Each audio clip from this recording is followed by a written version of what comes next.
السلام عليكم ورحمة الله وبركاته. إن الحمد لله نحمده ونستعينه ونستغفره ونعوذ بالله من شرور أنفسنا ومن سيئات أعمالنا. من يهده الله فلا مضل له ومن يضلل فلا هادي له. وأشهد أن لا إله إلا الله وحده لا شريك له وأشهد أن محمدا عبده ورسوله صلى الله تعالى عليه وعلى آله وصحبه وسلم تسليما كثيرا. أما بعد فقد قال الإمام البخاري رحمه الله تعالى باب ميراث الأخوات مع البنات عصبة. قال حدثنا بشر بن خالد قال حدثنا محمد بن جعفر عن شعبة عن سليمان عن إبراهيم عن الأسود قال قضى فينا معاذ بن جبل رضي الله تعالى عنه على عهد رسول الله صلى الله عليه وسلم النصف للابنة والنصف للأخت. ثم قال سليمان قضى فينا ولم يذكر على عهد رسول الله صلى الله عليه وسلم. সম্মানিত ভাতৃমণ্ডলী, আল্লাহ রাব্বুল আলামিনের প্রশংসা এবং প্রিয় নবী সাল্লাল্লাহু আলাইহি ওয়াসাল্লামের উপর সালাত ও সালামের পর আজ জুমাবার 18 মুহররম 1448 হিজরি মোতাবেক 3 জুলাই 2026 আমাদের ধারাবাহিক আলোচনা সহিহুল বুখারীর ফারায়েজ পর্ব নম্বর 5। ফারায়েজ মৃত ব্যক্তির মাইয়াতের পরিত্যক্ত ধন সম্পদের ভাগ বন্টন। এই বিষয়টিকে কোরআন সুন্নাহর ভাষায়, ইসলামের পরিভাষায় ফারায়েজ বলা হয়। ইলমুল ফারায়েজ বা ইলমুল মিরাস। এই ফারায়েজ পর্বের অধ্যায় নম্বর 12 থেকে আজকে আমরা শুরু করব। এতে ইমাম বুখারী বলছেন বাবু মিরাসিল আখাওয়াত মাল বানাত। এই অধ্যায় হচ্ছে বোনদের ভাগ সম্পর্কে, মাইয়াতের পরিত্যক্ত ধন সম্পদে বোনদের অধিকার মিরাস সম্পর্কে। মাল বানাত মেয়েদের সাথে হয়ে, আর সেটি হবে আসাবাতান, আসাবা হিসাবে বা আসাবাতুন, মানে বোনেরা হচ্ছে মৃত ব্যক্তির বোনেরা হচ্ছে মৃত ব্যক্তির মেয়েদের সাথে যদি থাকে তারা, তাহলে আসাবা হিসাবে তারা ভাগ পাবে। এখন আসাবা কি, যারা গত আলোচনাগুলিতে ছিলেন নিশ্চয় আলোচনা হয়েছে, তাই না? আসাবা কাদেরকে বলা হয় তাহলে শুনি। যারা গত আলোচনাগুলিতে ছিলেন শুনেছেন যে যারা মাইয়াতের ধন সম্পদে ভাগ পায় তারা কয়েক রকমের, তার মধ্যে দুটো তো শুনিয়েছিলাম, তাই না? আজকে তৃতীয়টাও শোনাবো ইনশাআল্লাহ, কারণ আজকে সেই বিষয়টি আসবে। হ্যাঁ বলেন, কার জানা আছে? সোমবার, মঙ্গলবার, বুধবারে যারা দরসে হাজির হয়েছেন আলোচনা হয়েছে। মাশাআল্লাহ। কি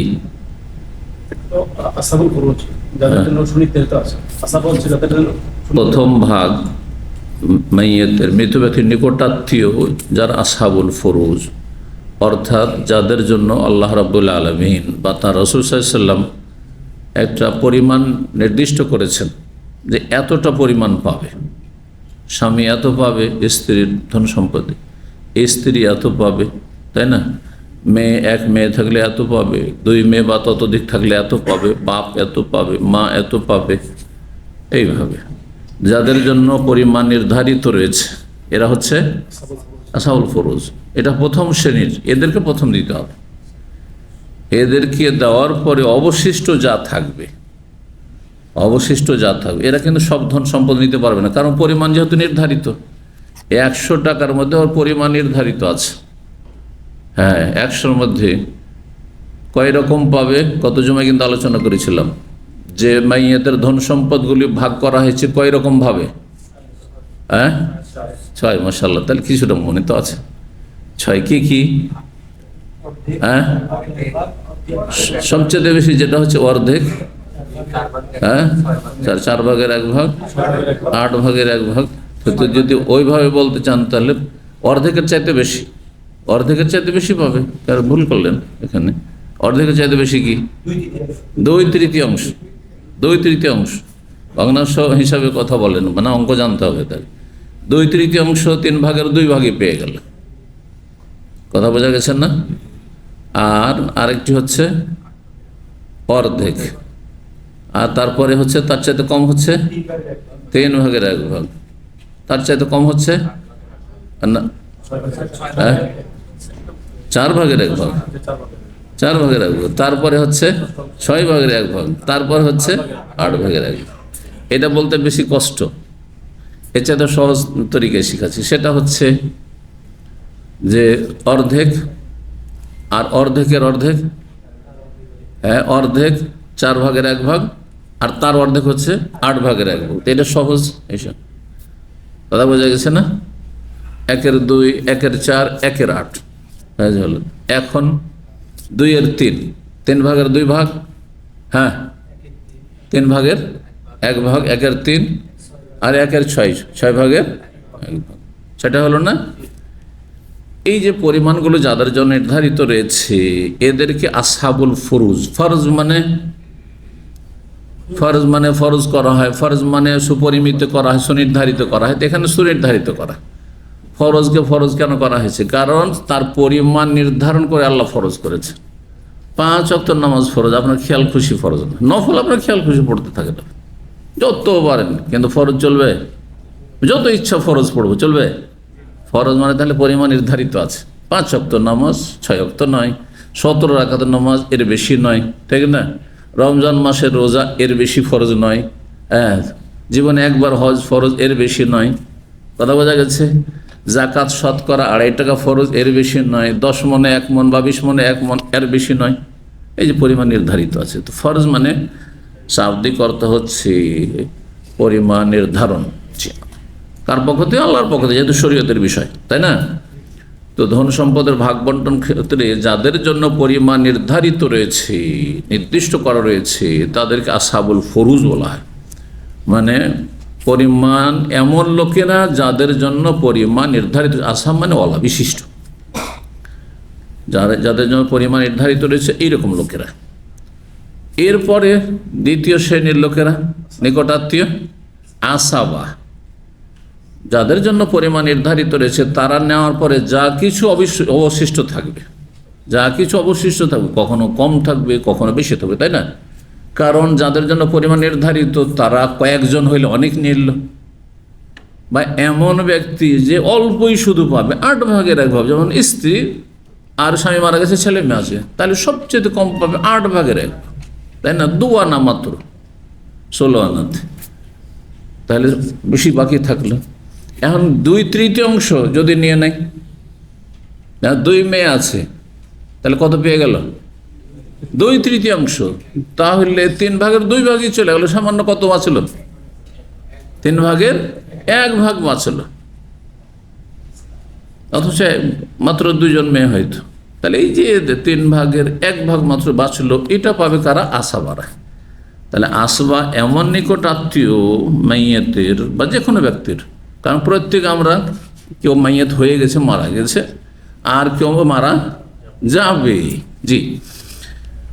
তো যে কোনো ব্যক্তির যারা নিকটাত্মীয় তাদের দ্বিতীয় শ্রেণীর মানুষ, ফারায়েজের কায়দা কানুনে নিয়ম নীতিমালায় হচ্ছে আসাবা, এমন ব্যক্তিরা যাদের জন্য পরিমাণ নির্ধারণে কখনো কম, কখনো বেশি, কখনো সব ধন সম্পদ নিতে পারবে। উদাহরণস্বরূপ আবার বলি, উদাহরণগুলো মাঝে মধ্যে দিয়েছি।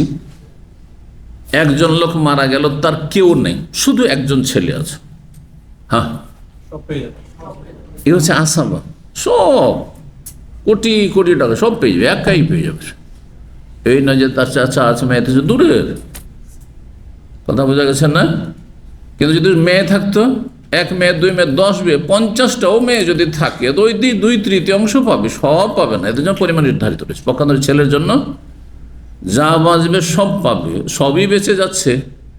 আর এমন কেউ নেই নিকটাত্মীয় যাদের জন্য পরিমাণ নির্ধারিত থাকবে, তাহলে সব নিতে পারবে। একজন লোক মারা যাচ্ছে, আর একটি উদাহরণ, শুধু তার বাবা আছে, প্রবাসে এসছে, অবিবাহিত, স্ত্রী নেই, মাও নেই, হ্যাঁ, আর আছে তো দূরের আছে, ভাইয়েরা আছে, কিন্তু বাপ আছে, বাপ থাকলে ভাইয়েরা পাবে না, আর বুঝতে পেরেছেন, শুধু বাবা আছে, ধন সম্পদ ধরেন আপনার মিলিয়ন মিলিয়ন, বড় ইনভেস্টার সৌদি আরবে, হ্যাঁ আছে না অনেক বাংলাদেশি, কিন্তু আল্লাহ জনবল দেয়নি, হয়তো পয়সা দিয়েছে, কিন্তু অনেক আছে পয়সা আছে কিন্তু নিকট আত্মীয় নেই। এত টাকা পয়সা কে নিবে রে, পরে নেবে। হ্যাঁ, বাবাও যদি না থাকে, কেউ নাই কাছের, শুধু চাচা আছে, কত কষ্ট লাগবে চাচাকে দিতে, কিন্তু চাচা সবই নিতে পারবে। কাছের কেউ না থাকলে, কেউ নেই, চাচা তো ভাই আছে, সবই নিতে পারে যদি আল্লাহ এরকমই করে আপনাকে, তাহলে জি এখানে আপনার কোনো হস্তক্ষেপ চলবে না। তো এরা হচ্ছে আসাবা, যাদের জন্য পরিমাণ নির্ধারিত রয়েছে, তারা নেওয়ার পরে থাকলে যা কিছু বাঁচবে সব নিতে পারবে। কেউ যদি না থাকে নিকট আত্মীয় যাদের জন্য পরিমাণ নির্ধারিত, তাহলে সবই নিয়ে যেতে পারবে, বা সব নিতে পারে আপনার ধন সম্পদ, যদি আপনার কেউ না থাকে নিকট আত্মীয় না থাকে। জি, আপনার শ্বশুর আছে উদাহরণ, আর আপনার বাপ আছে, আপনার স্ত্রী নিয়ে মারা গেছে, হ্যাঁ কি হবে? স্ত্রী থাকলে তো পেতো, পরিমাণ নির্ধারিত আছে তার জন্য। হ্যাঁ, শ্বশুর পাবে না? পাবেন। শ্বশুর আপনার সদাচরণ পাবে, ধন সম্পদে ভাগ পাবে না। আপনার কি পাবে? সদাচরণ, ভালো আচরণ পাবে। আপনি উপঢৌকন দেন, হাদিয়া দেন, কিছু দিয়ে দেন, দান অনুদান দিয়ে দেন, হেবা করে দেন। হেবা বুঝেন তো? জি, হেবা আপনার জমি জায়গা, যে আপনার রেজিস্ট্রি যারা করে, মোহরি, তারা এইসব ভাষাগুলি জানে। এগুলি হচ্ছে ইসলামের ভাষা, যেগুলি পরম্পরা চলে আসছে আমাদের দেশেও।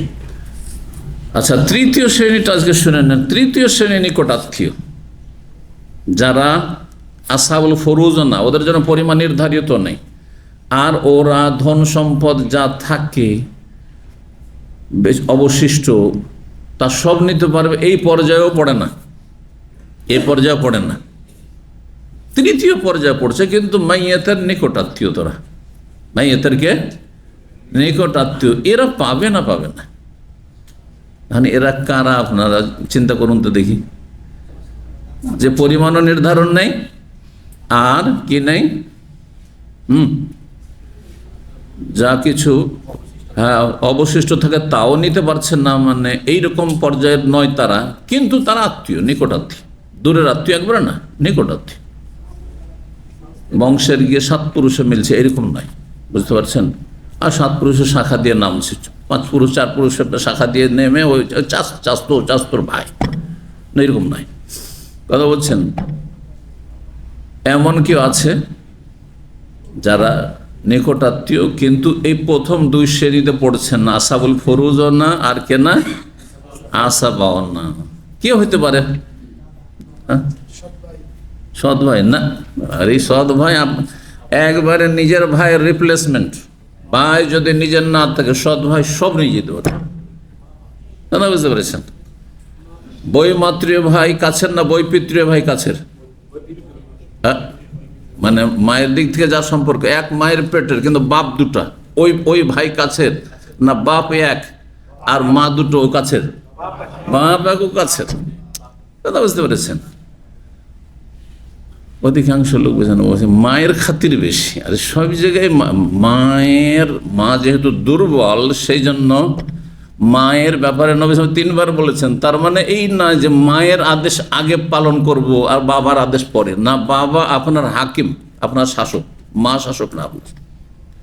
সুতরাং বাপ যদি বলে মাদ্রাসায় পড়তে হবে, আর মা বলছে স্কুলে পড়াবো, এরকম খারাপ মেলার পরিবারে আছে। কিন্তু ভালো একজন আলেম ছিলেন, শাইখুল হাদিস, তার একটিও ছেলে আলেম করতে পারেনি দেশে। আজকের থেকে 40-50 আগের আমাদের ওস্তাদ ছিলেন, ওই যিনি বড় শাইখুল হাদিস ছিলেন, মানে ওস্তাদ পর্যায়ের আর কি, সরাসরি ওস্তাদ না, পারেননি। জিজ্ঞাসা করা, সব জার্নাল শিক্ষিত, কেউ চাকরি পেয়েছে, কেউ বেকার হয়ে আছে, ব্যবসা বাণিজ্য করছে, কিন্তু কি একজন আলেম হইতে পারেনি। রহস্য উদ্ঘাটন করে দেখা হইল যে বাবা বলতো, আলেম শাইখুল হাদিস বলতেন যে আমি মাদ্রাসা পড়াবো। ওর স্ত্রী চরম বিরোধিতা করছেন, না আমি স্কুল কলেজ পড়াবো, এই গরিবী বিদ্যা পড়াবো না। এক যুগে ভাষা ছিল, আমরা যখন ছাত্র জীবনে ছিলাম, এখন কিন্তু এটা চলে গেছে। কারণ আমাদের জামান নাই জেনারেল লাইনে শিক্ষিত হয়ে চাকরি বাকরি পাওয়া যেত, হাই স্কুলে না হলে কলেজে না হলে প্রাইমারি তো পাওয়া যেত, মাধ্যমিক পাশ করেও প্রাইমারিতে চাকরি পাওয়া যেত আমাদের সময়। কিন্তু আজকাল MA পাশ করেও চাকরি পায় না। কথা বুঝতে পেরেছেন? যার ফলে এখন আর ফকিরি বিদ্যা বলে না আরবি ভাষাকে, আরবি পড়াকে, মাদ্রাসা পড়াকে। এই মাত্র 30 বছরে 40 বছরের মধ্যে কিন্তু মানুষের চিন্তা চেতনা পাল্টে গেছে আমাদের মুসলিম সমাজে, ভারত বাংলাদেশে, বাঙালি সমাজে। কারণ অধিকাংশ মানুষ দুনিয়াদার, ফি ফুলুস বলে মাফি ফুলুস, যেখানে ফুলুস সেখানে খলুস। বুঝলেন কথা? আরবিতে একটি প্রবাদ হয়ে গেছে আজকাল, আল খলুস ফিল ফুলুস। খলুস কিসে আছে? পয়সাতে আছে না, স্বার্থ যেখানে ওখানে খলুস। আন্তরিক বন্ধু কে? যার সাথে পয়সার স্বার্থ নয়, গদির স্বার্থ, চেয়ারের স্বার্থ, হ্যাঁ, ইনকাম সোর্সের স্বার্থ, ব্যবসা বাণিজ্যের স্বার্থ, দিনই স্বার্থে খলুস ইয়াদ। এটা শুধু মৌখিক কথা। ইল্লা মাশাআল্লাহ শতকরা পাওয়া যাবে না, ও হাজারে খুঁজতে হবে। বুঝতে পেরেছেন না? আল খলুস ফিল ফুলুস, এটা আমরা বলে থাকি। হ্যাঁ, আরবি প্রবাদ। আজকাল খলুসিয়াত খলুসিয়াত, ভাই আপনার খুব ভালোবাসি, একটু স্বার্থে যদি আঘাত লেগে যায়, তুই কি আর মুই কি, কোনো যোগাযোগ নেই, সম্পর্ক নেই, দেখা সাক্ষাৎ নেই। আরে কি হলো ভাই? দিনই ভাই আপনি।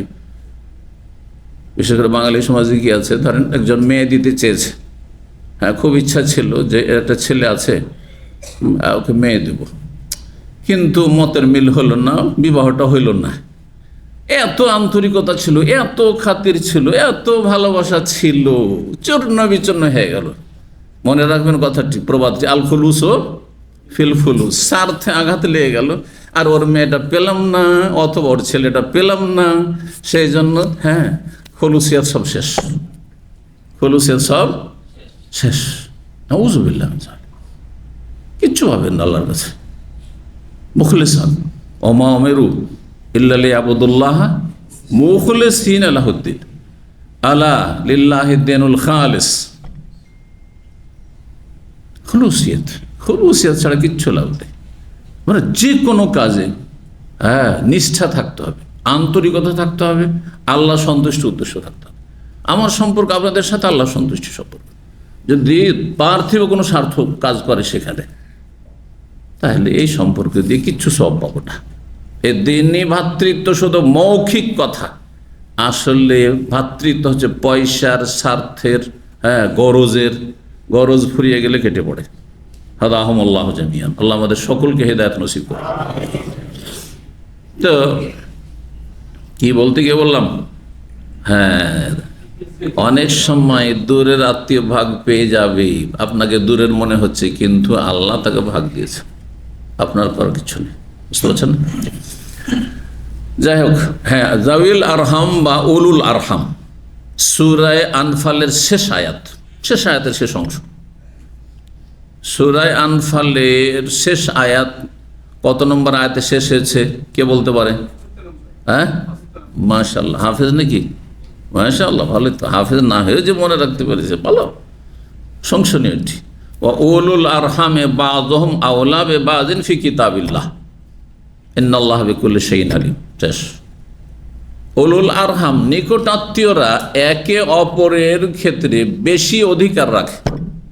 বাযুহুম আওলা, আওলা মানে বেশি নিকটের, একজন অপরজনের বেশি নিকটবর্তী, কাছের, ফি কিতাব, আল্লাহর বিধানে। আল্লাহর বিধান হচ্ছে যে ঘনিষ্ঠ বন্ধু কেউ হোক না কেন, দুনিয়ার যে কোনো স্বার্থ, আপনার জিরো থেকে হিরো হওয়ার পিছনে তার সাথে পার্টনারশিপ অথবা তার সহযোগিতা, তার সার্বিক সাপোর্ট, তার আর্থিক সহযোগিতা, এইরকমের খাতির যে আমি কিছুই ছিলাম না, এত দূর গেছি তার ওসিলে। তারপর আপনার ধন সম্পদে সে ভাগ পাবে না যে আপনার এত দরদি ছিল, এত উপকারী ছিল, হ্যাঁ, আপনার স্বার্থে কাজে এসেছে। পাবে কে? উলুল আরহাম পাবে। উলুল আরহামে উলুল আরহামে বাযুহুম আওলা বিবায ফি কিতাবিল্লাহ। এই আয়াত দ্বারা আল্লাহ রাব্বুল উলুল আরহামদের সাথে, অর্থাৎ এমন নিকট আত্মীয় যারা আসহাবুল ফরুজ না, পরিমাণ ওদের জন্য নির্ধারিত নেই, ওরা আসবান আমাদের ধন সম্পদ তারা সব নিয়ে যেতে পারে এমন পর্যায়ে, ছেলের পর্যায়ে, বাপের পর্যায়ে, চাচার পর্যায়ে, এরকমও নয়। কিন্তু তারা আমাদের নিকটাত্মীয়, তার নিকটাত্মীয়। এরা অন্যদের তুলনায় ধন সম্পদের ভাগের ক্ষেত্রে বেশি হক রাখে, দিনী ভাতৃদের ক্ষেত্রে নয়। ধন সম্পদের ভাগের ক্ষেত্রে দুই ফাসেক হয়। ফাসেক আপনার এমন আত্মীয়, নিকটাত্মীয় যে ফাসেক, তারপর আপনার জমি জায়গার পর সে পাবে, হ্যাঁ আমি ওলিউল্লাহ হইলে পাবো না। কথা বুঝতে পারছেন না? কিন্তু দিনের ভালোবাসা, আমার সাথে এইরকম ভালো মানুষ যারা আছে, আমি নিজেকে ভালো মানুষ বলছি না, একটা উদাহরণ দিয়ে বলছি, ভালো মানুষের সাথে আপনার ওই ফাসেক আত্মীয় চাইতে বেশি থাকতে হবে, না হলে ইমানে আপনার খোটা আছে, ত্রুটি আছে, খাদ আছে। খাদ বুঝেন তো, স্বর্ণকারদের ভাষায় খাদ ভরা আছে স্বর্ণে। জি, সম্পর্ক যেন ভালো করে বুঝেন যে আমার মায়ের পেটের ভাইও যদি দিনদার না হয়, ফাসেক কাবিরা গুনায় জড়িত, আর নামাজ ঠিকভাবে আদায় করে না, কিন্তু যে আমার কেউ না, সে আল্লাহর নেক বান্দা, তাহলে অনেক গুণে আপনার মায়ের পেটের ভাইয়ের চাইতে সে আপনার কাছে, বুঝছেন? কিন্তু আপনার মায়ের পেটের ভাই যতক্ষণ পর্যন্ত কাফের না হয়েছে, মুরতাদ না হয়েছে, নাস্তিক না হয়েছে বা মুশরিক না হয়েছে স্বঘোষিত প্রকাশ্যে, ততক্ষণ পর্যন্ত আপনার জমি জায়গা ভালো, যদি সে মদখোর হোক, যদিও সে লম্পট হোক। বুঝতে পারছেন না? তো যারা নিকটাত্মীয় তাদের তিনটি ভাগ মনে থাকবে তো, হ্যাঁ, আসহাবুল ফরুজ আর আসাবা আর উলুল আরহাম বা জউল আরহাম। বুঝছেন না? এখন উলুল আরহাম কারা? তাহলে কারা? উদাহরণস্বরূপ আওলাদুল বানাত, প্রথম মেয়ের সন্তানরা, মেয়ের সন্তান মানে মেয়ের ঘরের নাতি, অর্থাৎ আসল যারা নাতি নাতিন, আসল যারা, হ্যাঁ, পোতা পতিন নয়, পোতা পতিন বুঝেন তো, ছেলের ঘরের নাতি নাতিন নয়, বরং মেয়ের ঘরের নাতি নাতিন, অন্য বংশের। পার্থক্য কেন এখানে হয়ে গেল? অথচ আপনার ছেলে, এটা ছেলের ছেলে, ছেলে মেয়ে, আর এটা হচ্ছে মেয়ের ছেলে মেয়ে, কিন্তু পার্থক্য এই জন্য যে আপনার ছেলের ছেলে মেয়েগুলো আপনার বংশের, আর আপনার মেয়ের ছেলে মেয়েগুলো আপনার বংশের না। সেজন্য ধন সম্পদের ভাগের ক্ষেত্রে 3 নম্বরে পড়বে, 1 নম্বরে আসবে না, 2 নম্বরে আসবে না। এবার বুঝতে পেরেছেন? কিন্তু আপনার ছেলের ছেলে অথবা মেয়ে যারা হয় 1 নম্বরে পড়ে যাবে অথবা 2 নম্বরে পড়বে, হয় জাবুল ফরুজ হবে, আসহাবুল ফরুজ হবে, আর না হলে আসাবা হয়ে যাবে। এবার পার্থক্য বুঝতে পারলেন? তাহলে বোনের মেয়ের ছেলেমেয়েরা হলো, আচ্ছা, তারপর বোনের ছেলেমেয়েরা ভাগিনা ভাগ্নি, ভাগ্নে ভাগ্নি, আর তারপরে ফুফু, ফুফু আপনার নিকটাত্মীয় না?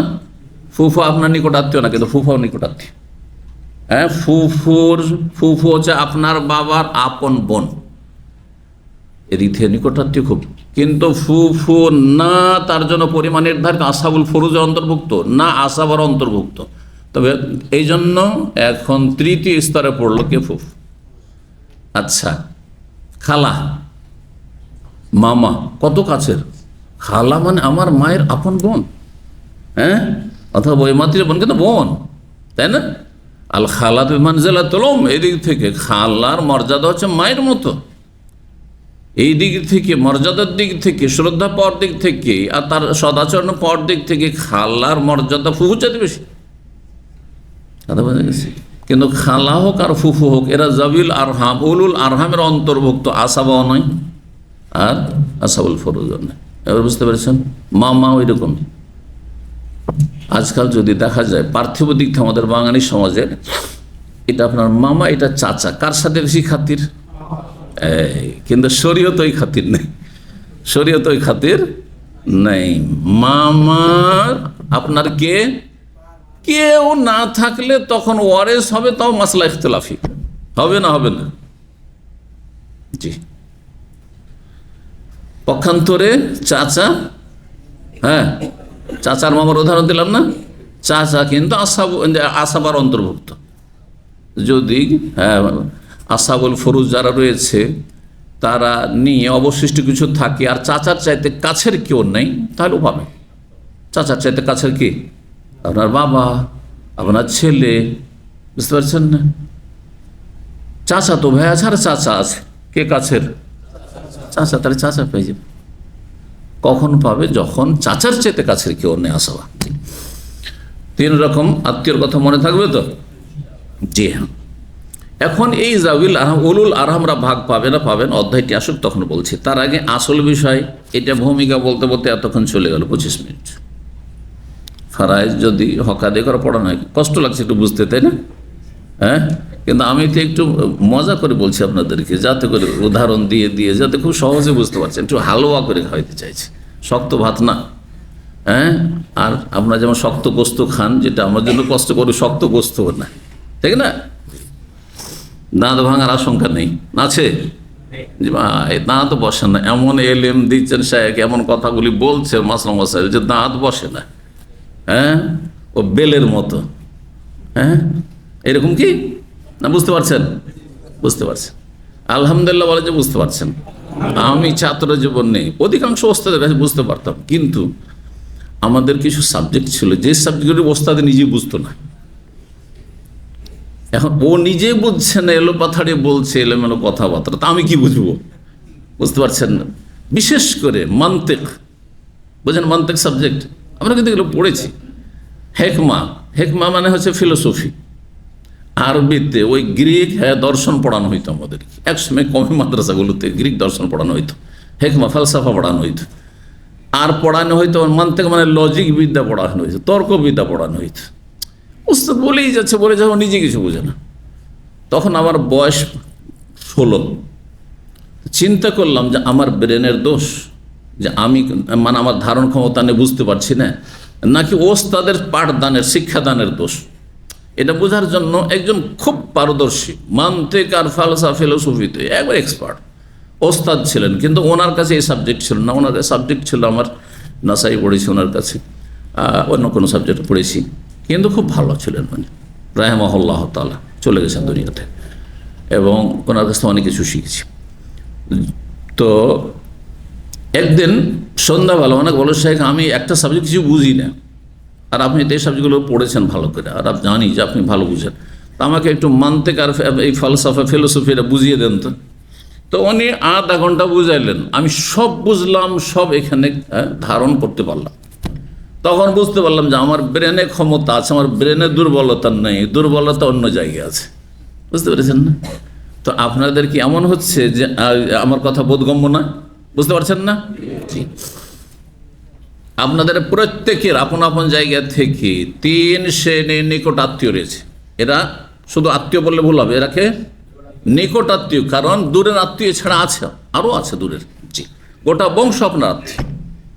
হ্যাঁ, গোটা বংশ আপনার আত্মীয়। আপনার এই যে ওপরে সিলসিলায় নাসাব, বংশ পরম্পরায় যতগুলি শাখা প্রশাখা, সবাই তো আত্মীয়, কিন্তু দূরের আত্মীয়। তো যাই হোক, এখানে বিষয়বস্তু কি ছিল? 12 নম্বর অধ্যায়ে মিরাসুল হক, বন্দের হক। বন্দের মিরাস মানে বন্দের ধন, পরিত্যক্ত ধন সম্পদে, মানে মাইয়াতের পরিত্যক্ত ধন সম্পদে বলতে হবে। বন্দের হক, বন্দের অধিকার, মাল বানাত মেয়েদের সাথে হয়ে। কার মেয়ে আর কার বোন, যাতে বুঝতে পারেন। হ্যাঁ, সবসময় ফারাইজ যখন সাবজেক্ট বুঝবেন, যখন আলোচনা হবে, যখনই বোন বলা হবে, যখনই আপনার মেয়ে বলা হবে, যখনই ছেলে বলা হবে, যখনই বাবা বলা হবে, কেন্দ্রবিন্দু আপনার কি থাকবে? হ্যাঁ হ্যাঁ, সেন্টার পয়েন্টটা ভুলবেন না, না হলে গোলমাল করে দিবেন। কি সেটা হচ্ছে মাইয়াত, মাইয়াতকে কেন্দ্র করে। আগে মাইয়াত, তারপরে তখন ছেলে আছে, মেয়ে আছে, মা আছে, বাপ আছে, এই স্বামী আছে, স্ত্রী আছে, অমুক আছে, এইভাবে। এটা হচ্ছে ভাগের তরিকা। একজন মানুষ মারা যাচ্ছে, তার মেয়ে আছে, কন্যা সন্তান আছে, আর কি আছে? তার বোন আছে, আর কেউ নেই। আর কেউ নেই, স্ত্রীও নেই, বাপও নেই, মাও নেই, ছেলেও নেই, বোন আছে, আর কি আছে? মেয়ে আছে আর বোন আছে। মেয়ে কাছে না বোন কাছে? মেয়ে কাছে। জি, এই জন্য এখন ওই যে 3 শ্রেণী করলাম নিকট আত্মীয়দের, মেয়ে কোন পর্যায়ে পড়ছে? আসহাবুল ফুরুজ, কারণ এক মেয়ে হইলে কতটা পরিমাণ নির্ধারিত? অর্ধেক। আর যদি 2 বা ততোধিক যতই মেয়ে হোক না কেন 2/3, তাহলে যাদের জন্য পরিমাণ নির্ধারিত আছে আসহাবুল ফুরুজ, মেয়েরা হচ্ছে আসহাবুল ফুরুজ অন্তর্ভুক্ত। আর বোন এখানে মেয়ের সাথে পড়লে আসাবা, মেয়ের সাথে হলে কি আসাবার। 6741 নম্বর হাদিস বর্ণনা করছেন প্রখ্যাত তাবি আসওয়াদ বিন ইয়াজিদ। তিনি বলেন কাযা ফিনা মুআয বিন জাবাল রাদিয়াল্লাহু আনহু, সাহাবী মুআয বিন জাবাল আমাদের মাঝে ফয়সালা দিয়েছিলেন আলা আহদে রাসূলুল্লাহ রাসূলুল্লাহ সাল্লাল্লাহু আলাইহি ওয়াসাল্লামের আমলে, মানে জীবদ্দশায়। তার রসুল আছেন তো মুআয বিন জাবাল কেন ফয়সালা দেবে? যদি কেউ জিজ্ঞাসা করে আপনাকে, রসুলের সামনে কি অন্য কোনো সাহাবীর ফয়সালা দেওয়ার অধিকার ছিল? হ্যাঁ, সামনে ছিল না, কিন্তু চোখের আড়ালে ছিল না? এখন আমি ধরেন আপনাদের মধ্যে আপনাদের ওস্তাদ, কেন আমার সামনে আপনাদের কেউ ফতোয়া দেবে, এটা জায়েজ নাই। কথা বলছেন না? মোটামুটি উচিত নাই। যদি আলেম না থাকে ঠিক হয়, আমার পর্যায়ের বা 19-20 যদি থাকে তো ঠিক আছে, কিন্তু যারা ওই রকম না তাদের জন্য জায়েজ নাই। কিন্তু এখন চোখের আড়ালে আমাদের একজন কোনো সিনিয়র ছাত্র এমন জায়গায় আছেন যেখানে আমি নেই, আর ওখানে ওর চাইতে বেশি আর বড় আলেম আর কেউ নেই। এখন মাসলা দিতে হবে, মাসলা জানা আছে, মাসলা বলতে হবে, মাসলা তার নিশ্চিত জানা আছে। সে বলতে পারবে না? পারবে। এটা সুন্নাত না বেদাত বলতে পারবে না? এটা শিরক না জায়েজ, হ্যাঁ, এটা হালাল না হারাম নিশ্চিত জানা আছে, বলতে পারবে না? তো মুআয বিন জাবাল আসলে ইয়ামানের কি ছিলেন? গভর্নর ছিলেন আর দায়ীও ছিলেন। গত সপ্তাহে একটা হাদিস এসেছে যে তিনি মুআল্লিম হিসাবে গিয়েছিলেন, শিক্ষক দায়ী হিসাবেও গিয়েছিলেন নবী সাল্লাল্লাহু আলাইহি পক্ষ থেকে, আর আমিরান সেখানকার শাসক হিসাবে গিয়েছিলেন ইয়ামানে। তো ইয়ামানের ঘটনা সেটি। মুআয বিন জাবাল রাদিয়াল্লাহু তাআলা ফয়সালা দিলেন একটি ফারায়েজের। কি ছিল? আর নিসফু লিল ইবনাতি, এক মেয়ে, একজন মারা গেছে, এক মেয়ে আছে, অর্ধেক পাবে এক মেয়ে, আর বাকি যে অর্ধেক, আর নিকটাত্মীয় একটা বোন ছাড়া কেউ নাই। তো বলছে ওয়ান নিসফু লিল উখতি, বোনকে অর্ধেক, ধন সম্পদ শেষ হয়ে গেল, তাই না? তাহলে চাচাতো ভাই যদি থাকে, নিজের বোন না চাচাতো ভাই দূরের হয়ে গেল, পাবে না ওরা, বুঝছেন না? কাছের আত্মীয় থাকতে দূরেরা পাবে না। সুম্মা কালা সুলাইমান, এই সুলাইমান ইব্রাহিম আপনার নাখঈতে বর্ণনা করেছেন, আর তিনি বর্ণনা করেছেন আসওয়াদ থেকে যে সুলাইমান, তিনি বলছেন কাযাফিনা, তিনি বর্ণনা করতে বলছেন আমাদের মাঝে তিনি এই বিচার ফয়সালা করেছিলেন বা ফারায়েজের ফতোয়া দিয়েছিলেন, কিন্তু ওয়ালাম ইয়াজকুর আলা আহদি রাসূল, তিনি এই বাক্যটি উল্লেখ করেননি যে সেটা রাসূলুল্লাহ সাল্লাল্লাহু আলাইহি ওয়াসাল্লাম আমলের ঘটনা ছিল না পরবর্তীকালের ঘটনা ছিল। কিন্তু অতিরিক্ত সহিহ সনদে কোনো কথা যদি প্রমাণিত থাকে তাহলে সেটি গ্রহণযোগ্য। এটি একটি উসুলুল হাদিস বা হাদিসের কায়দা কানুনের, মুস্তালাহুল হাদিসের একটি কায়দা। জিয়াদাতুস সিকাতে মাকবুলাতুন, নির্ভরযোগ্য ব্যক্তি যদি অতিরিক্ত কোনো কথা সংযোজন করে যে ভাই আমি এই মর্মে এইটা জানি, এই ঘটনাটা যে ঘটেছে এতে উনি যে বললেন আরও কিছু তথ্য আছে, তো বিশ্বাস করবেন না?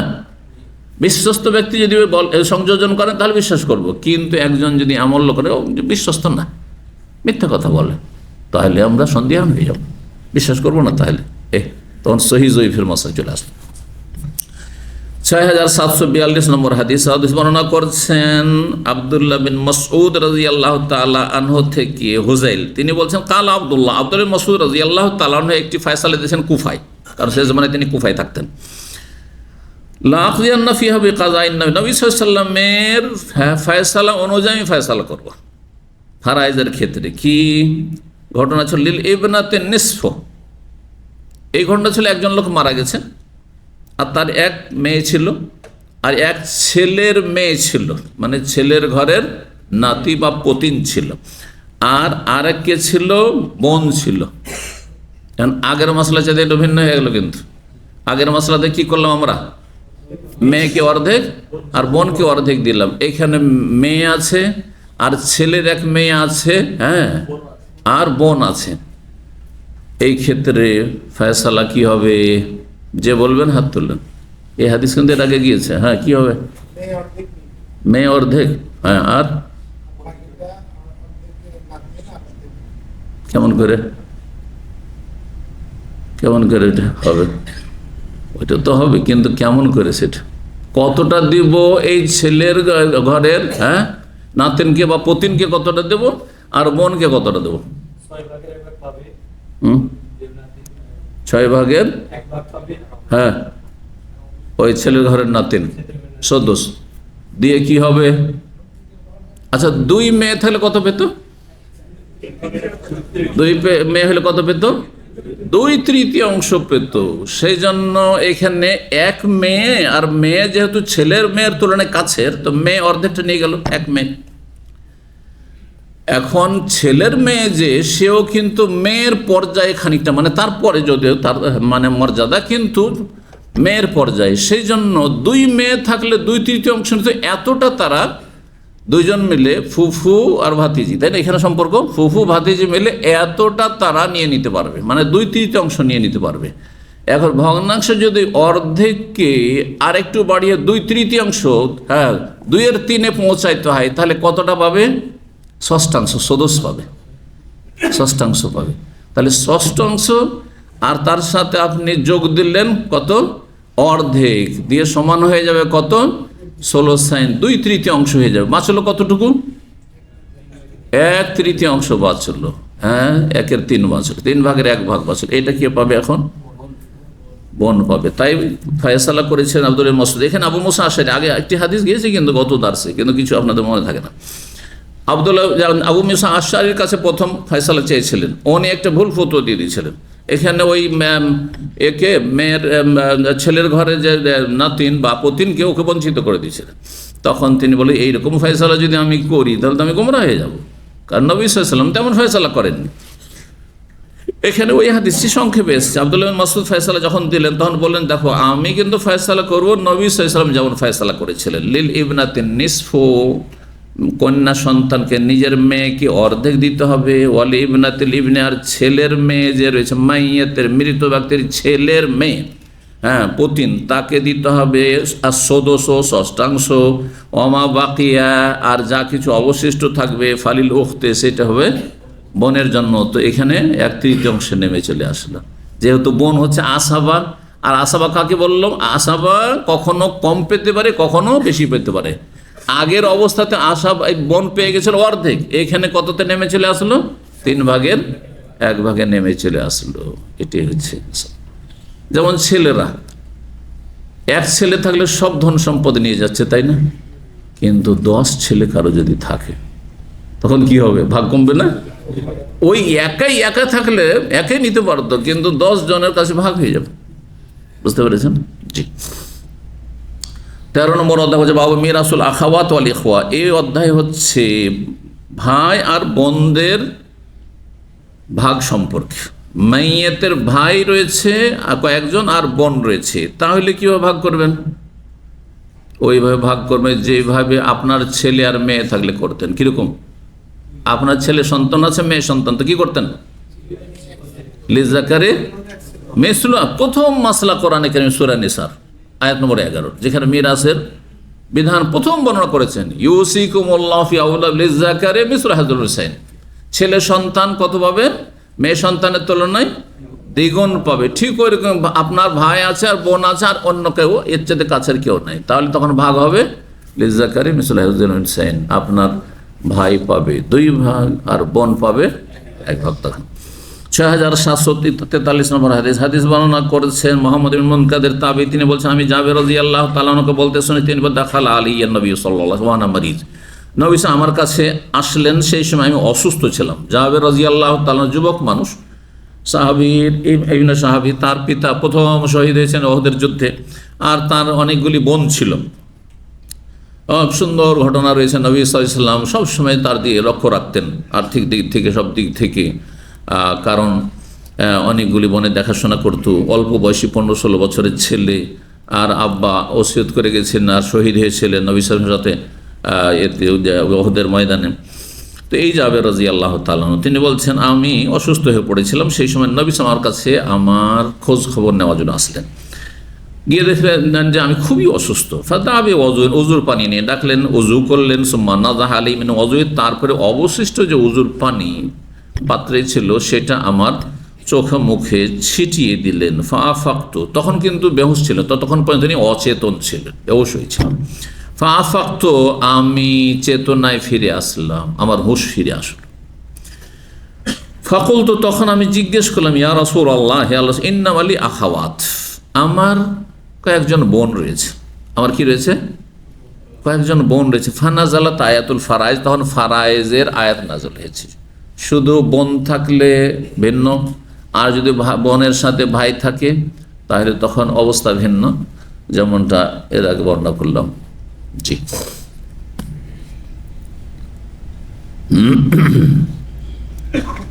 বলছেন 14 নম্বর অধ্যায়, বাবুনি ওয়াদাচি আস্তাফতুনাকা কুলিল্লাহু ইফতিকুম ফিল কালালা ইন ইমরুন হালাকা লাইসা লাহু ওয়ালাদ ওয়া লাহু উখতুন ফালাহা নিসফু মা তারাক ওয়া হুয়া ইয়ারিসু ইন লাম ইয়াকুন লাহু ওয়ালাদ ফাইন কানাত সানাতাইন ফালাহুম সুলুসান মিম্মা তারাক ওয়া ইন কানু ইখওয়াতান রিজালান ওয়া নিসাআন ফালিযাকারি মিসলু হাযিল উনসায়াইন ইউবাইয়িনুল্লাহু লাকুম আন তাযিল্লু ওয়াল্লাহু বিকুল্লি শাইইন আলিম। সূরা নিসা আয়াত নম্বর 176 পুরোটা দিয়ে একটা অধ্যায় নিয়েছেন মুফাসসিরুন। এতেই মাসলা রয়েছে, আর একটি হাদিস রয়েছে।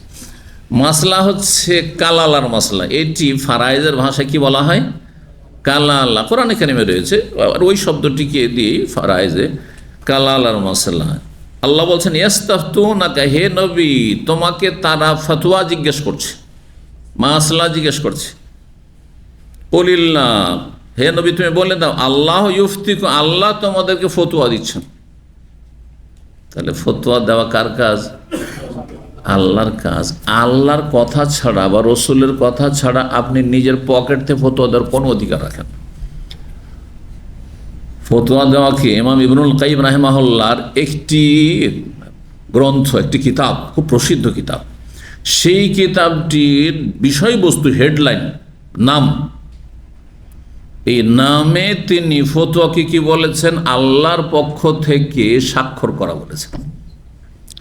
এলামুল মুওয়াক্কিন আন রব্বিল আলামিন। এলামুল মুওয়াক্কিন মানে জানিয়ে দেওয়া। এলাম কাকে?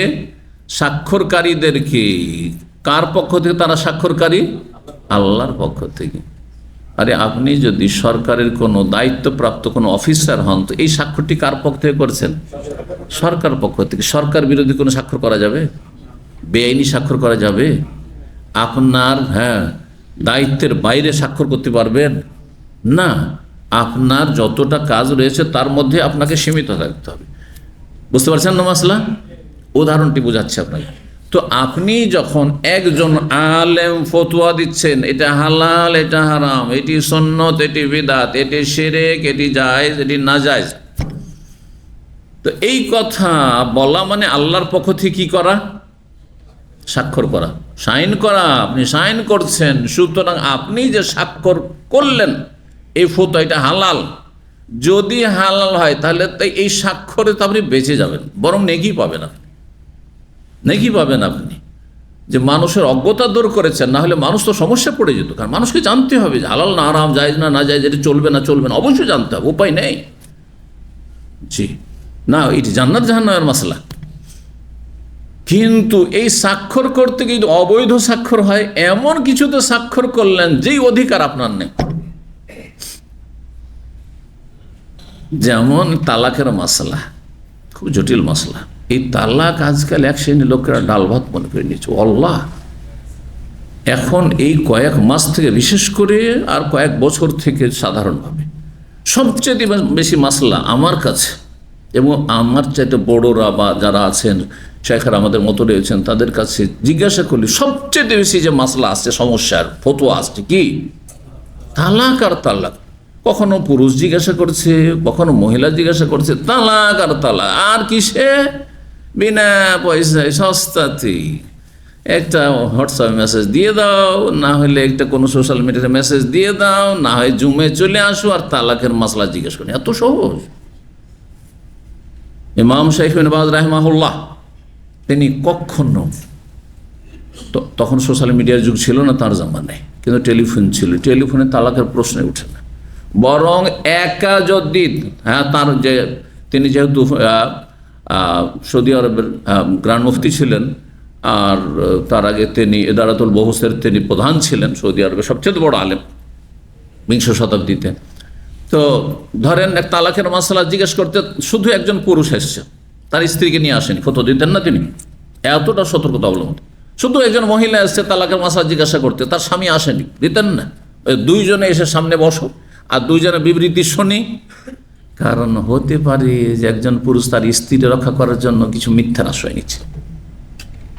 হ্যাঁ, এমন কিছু তথ্য বেরিয়ে আসবে তার স্ত্রীকে জিজ্ঞাসা করে তার সামনে, অথবা তার স্ত্রী কিছু মিথ্যা তথ্য দিচ্ছে, হতে পারে না? একটুর জন্য হালাল হারাম হয়ে যাবে আর হারাম হালাল হয়ে যাবে। এত সহজ আপনারা মনে করছেন যে তালাকের মশলা? আরে কালকে এক লোক আমার বিশ্রামের সময় টেলিফোন করেছে, তাও কোথা থেকে জানেন? ওই 91 থেকে, এই যে এখানে আপনাদের 7 কিলোমিটার।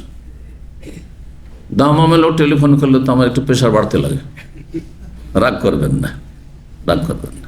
দামামের লোক এইখানে আসার সুযোগ আছে, আছে না নেই? জোবাইল থেকে আলহামদুলিল্লাহ ভাইরা এসেছেন আমার এখানে, জাযাকুমুল্লাহ। রিয়াজ থেকে ভাই এসেছেন, মাঝে মাঝে অন্য দেশ থেকে এসে, কাতার থেকে এসে থাকছেন, বাহরাইন থেকে, বিভিন্ন দেশ থেকে এসে থাকছেন।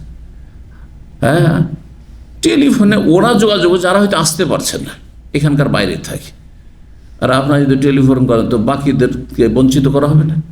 এত সময় দেবো কোথায়? হ্যাঁ, তো এটা মোটেই যুক্তিসঙ্গত নেই। তো একটু গরম হইলো, দেখছি যে না, দাওয়াতের ক্ষেত্রে আবার সবর করা অত্যন্ত জরুরি। অথবা সবিসাবতে সবসময় মনে রাখি, কারণ যদি একটু এই শক্ত ভাষা হয়ে যায় তাহলে ও হয়তো হেদায়েতের রাস্তা থেকে এমন বিচ্যুত হয়ে যাবে যে শুনবই না, এইসব আলেমদের কথা শুনবো না। আমার একটি খারাপ আচরণ হতে পারে না, পারে না? যার ফলে সবর করলাম। কোথা থেকে জিজ্ঞাসা করলাম যে ওরকম মনটা আমার ভালো থাকবে না, মনে মনে আমি মনটা খারাপ করব, এটার জন্য জিজ্ঞাসা করলাম। বলছে দাম্মা, কোথায় দাম্মা? মাঝে মাঝে বলে এই বাদিয়াত, মাঝে মাঝে বলে এই যে মদিনাতুল নববী, এখানে কি জাহাজে থাকে, আল্লাহ হিদায়াত করুক। হ্যাঁ, 10 মিনিট 15 মিনিটে হেঁটে আসা যায়, হেঁটে আসা যায় বিনা পয়সাতে। তো তারপরে আমি বুঝতে পারছি একটা খুব জরুরি মশলা আছে। আমি বললাম তালাক? বলছে হ্যাঁ ওই রকমই। এখন আমি জিজ্ঞাসা করি, কেউ যদি একটা গুরুত্বপূর্ণ মশলা আছে তাহলে সাথে সাথে জিজ্ঞাসা করি তালাক, যে হ্যাঁ, বলল একবারে হ্যাঁ। অন্যগুলোকে গুরুত্বপূর্ণ মনে করেন না, কারণ এখানে স্ত্রী যাব বা স্বামী যাব, একজনের গরজ আছে থাকার, আর একজনের হয়তো গরজ নাও থাকতে পারে, বা উভয়েরই গরজ আছে। বুঝতে পারছেন না? এখানে দুনিয়ার স্বার্থ আছে, সেই জন্য মাসলা জানা জরুরি। এদিকে শিরক করছে, বেদাত করছে, মিলাদ করছে, মাজারে যাচ্ছে, হ্যাঁ, আর এই 40 করছে, কত রকম বেদাত করছে, জিজ্ঞাসা কর ধারে না। কারণ ওটা ধারের বিষয়, ও জান্নাত আর জাহান্নাম অনেক দূরে।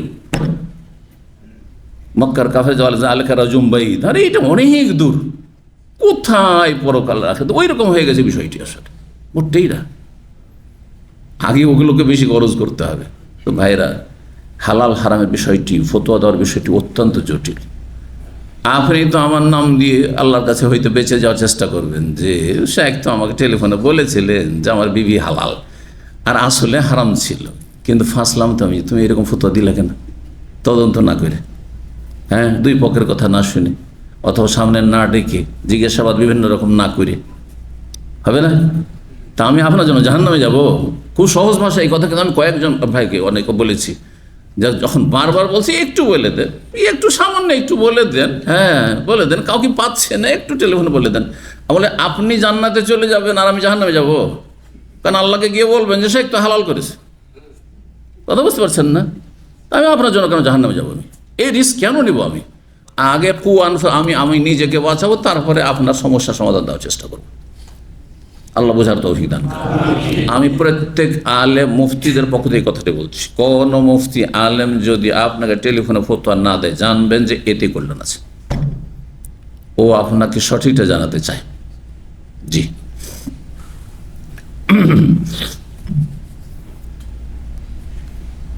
ফিরে আসি আসল অধ্যায়ে। বাবুনি অধ্যায় হচ্ছে ইস্তাফতুনাকা ফিল কালাল, এই ফতোয়ার কথা বলছিলাম। আল্লাহ তোমাদেরকে ফতোয়া দিচ্ছেন, মানে আমি যে ফতোয়া দিচ্ছি, আল্লাহ কি ফতোয়া আপনাকে দিতে আসছেন? রসুল কি এখন আপনাকে দিতে আসবেন ফতোয়া? আরে সাহাবীকে দিয়েছেন, কিন্তু আপনাকে আমাকে দিতে আসবেন? তাহলে আল্লাহর পক্ষ থেকে, রসুলের পক্ষ থেকে ফতোয়াকে দিচ্ছেন? আপনার কোনো আলেম দিচ্ছেন, মুফতি দিচ্ছেন? এই মুফতি টাইটেল কিন্তু সাবধান, বেদাতীদের মুফতি টাইটেলে ধোকা খাবেন না যে ইফতা পড়ে এসছে, কিচ্ছু জানে না ওরা। ওদের দক্ষগুলো ছাড়া, যেগুলি এমনি মুফতি দেখছেন মার্কেটে, এসব কিছুই জানেন না। এরা 2 বছর ওই যে ওদের ফতোয়া কোর্স আছে, নাম লিখিয়ে দেয়, এদিক সেদিক ঘুরে বেড়ায়, আর জর্দা দেওয়া পান খেতে থাকে। হ্যাঁ, কথা বুঝতে পেরেছেন। আর তারপরে তখন 1-2 বছর পরে ওদেরকে একটা সার্টিফিকেট দিয়ে দেয়, দাওরা সার্টিফিকেটের মতো, যে হ্যাঁ ইফতা পাস। আর কি যদি জিজ্ঞাসা করেন যে কোন আয়াতের ভিত্তিতে এই ফতোয়া দিলে, কোন হাদিসের ভিত্তিতে, কিয়ামত পর্যন্ত বলতে পারবে না, পেটে কোনো এলেম নেই। হ্যাঁ, কি পারবে, 2-4 হরফ পড়েছে, ওই ফেকার অমুক কিতাবে আছে। হ্যাঁ, আর ওই ফতোয়া আলমগিরিতে আছে, ফতোয়া বাজাজিয়াতে আছে, ফতোয়া কাজী খানে আছে, হয়তো অমুক তমুক। এত তো আরও বেশি বললাম, এগুলো ফতোয়ার অনেকগুলো ফতোয়ার নাম ওরাও জানে না, কিন্তু ওই ফতোয়া আলমগিরিটা বেশি জানে হয়তো। কথা বলে ফতোয়া আলমা দেওবন্দে আছে, ইত্যাদি ইত্যাদি। এগুলো দিয়ে ফতোয়া দেবেন আপনি। অন্যের ফতোয়া হতে পারে যে ওই যে ফতোয়া কিতাবে আছে ওইটা ভুল, তো অন্যের ফতোয়া শুধু আপনি অন্ধভাবে নকল করে আপনি মুফতি হয়ে গেলেন। মুফতি ওকে বলা হয় যে কোরআন এবং হাদিসের ওপর ইজতিহাদ করে ফতোয়া দিতে পারছে মুফতি, যে বলতে পারে যে আমার এই কথার দলিল হচ্ছে অমুক আয়াত অথবা অমুক হাদিস। আল্লাহ বোঝার তৌফিক দান করে। এই জন্য আজকাল হোয়াটসঅ্যাপ গ্রুপে আমাদের দিনী ভাইরা কিছু শিখে, দিন শিখে আবার ফতোয়া দেওয়া শুরু করে। কেউ মহিলা গ্রুপে ফতোয়া দিচ্ছে, উত্তর দিচ্ছে, কেউ পুরুষ গ্রুপে দিচ্ছে, কেউ উভয় গ্রুপে দিচ্ছে। ফেতনা এগুলো। কিসের ফতোয়া দিবেন আপনি? কি যোগ্যতা আছে ফতোয়া দেবেন? না, ক্ষমতায় কাজগুলো করবেন না, ঝুঁকিপূর্ণ। এটা আল্লাহর পক্ষ থেকে সাইন করছেন আপনি, রসুলের পক্ষ থেকে আপনি সাইন করছেন। আল্লাহ বোঝার তৌফিক দান করেন। আল্লাহ ফতোয়া দিচ্ছেন কালালা সম্পর্কে। কালালা কাকে বলা হয়? এমন মৃত ব্যক্তি যার মূলও নেই শাখাও নেই, যার মূলও নেই শাখাও নেই। মানুষ হচ্ছে ঠিক গাছের মতো, বুঝতে পারছেন না? মানুষ হচ্ছে কিসের মতো? বা হ্যাঁ, মানব জাতির বংশ হচ্ছে একটি গাছের মতো, মূল আর শাখা। গত একটা দার্সে বলেছিলাম কিন্তু, হ্যাঁ, যে যারা আপনার নিকটাত্মীয় তারা কয় ভাগে বিভক্ত? এটা অন্য ভাগ, কিন্তু এটা ওই আবার ওই এতে যায় না, আসাবুল ফরুজ আর আসাবা আর ওই ফিজাবুল আর হামে যায় না, কিন্তু 2 ভাগে। কি? হ্যাঁ, 2টা। এই 2টা তো আমি এখনই বলে দিলাম। না, ওটাও না, এটা ঠিক আছে, কিন্তু আরেকটা আছে, 3টা আছে। হ্যাঁ, হ্যাঁ, ওপর হলো ওসুল, মূল, ওসুল, ফরু, আর সাইডের গুলো হচ্ছে হাওয়াসি। সাইডে যদি আমার কিতাবের কিছু লেখা থাকে, ওর নাম হচ্ছে হাসিয়া। হাওয়াসি মানে টিকে। তো আমার আপনার প্রত্যেকের বংশের কি আছে? মূল আছে, আর নিচে শাখা প্রশাখা আছে, আর সাইডে কি আছে? ওই টিকার মতো হাওয়াসি আছে। বুঝতে পারছেন? ওসুল কারা?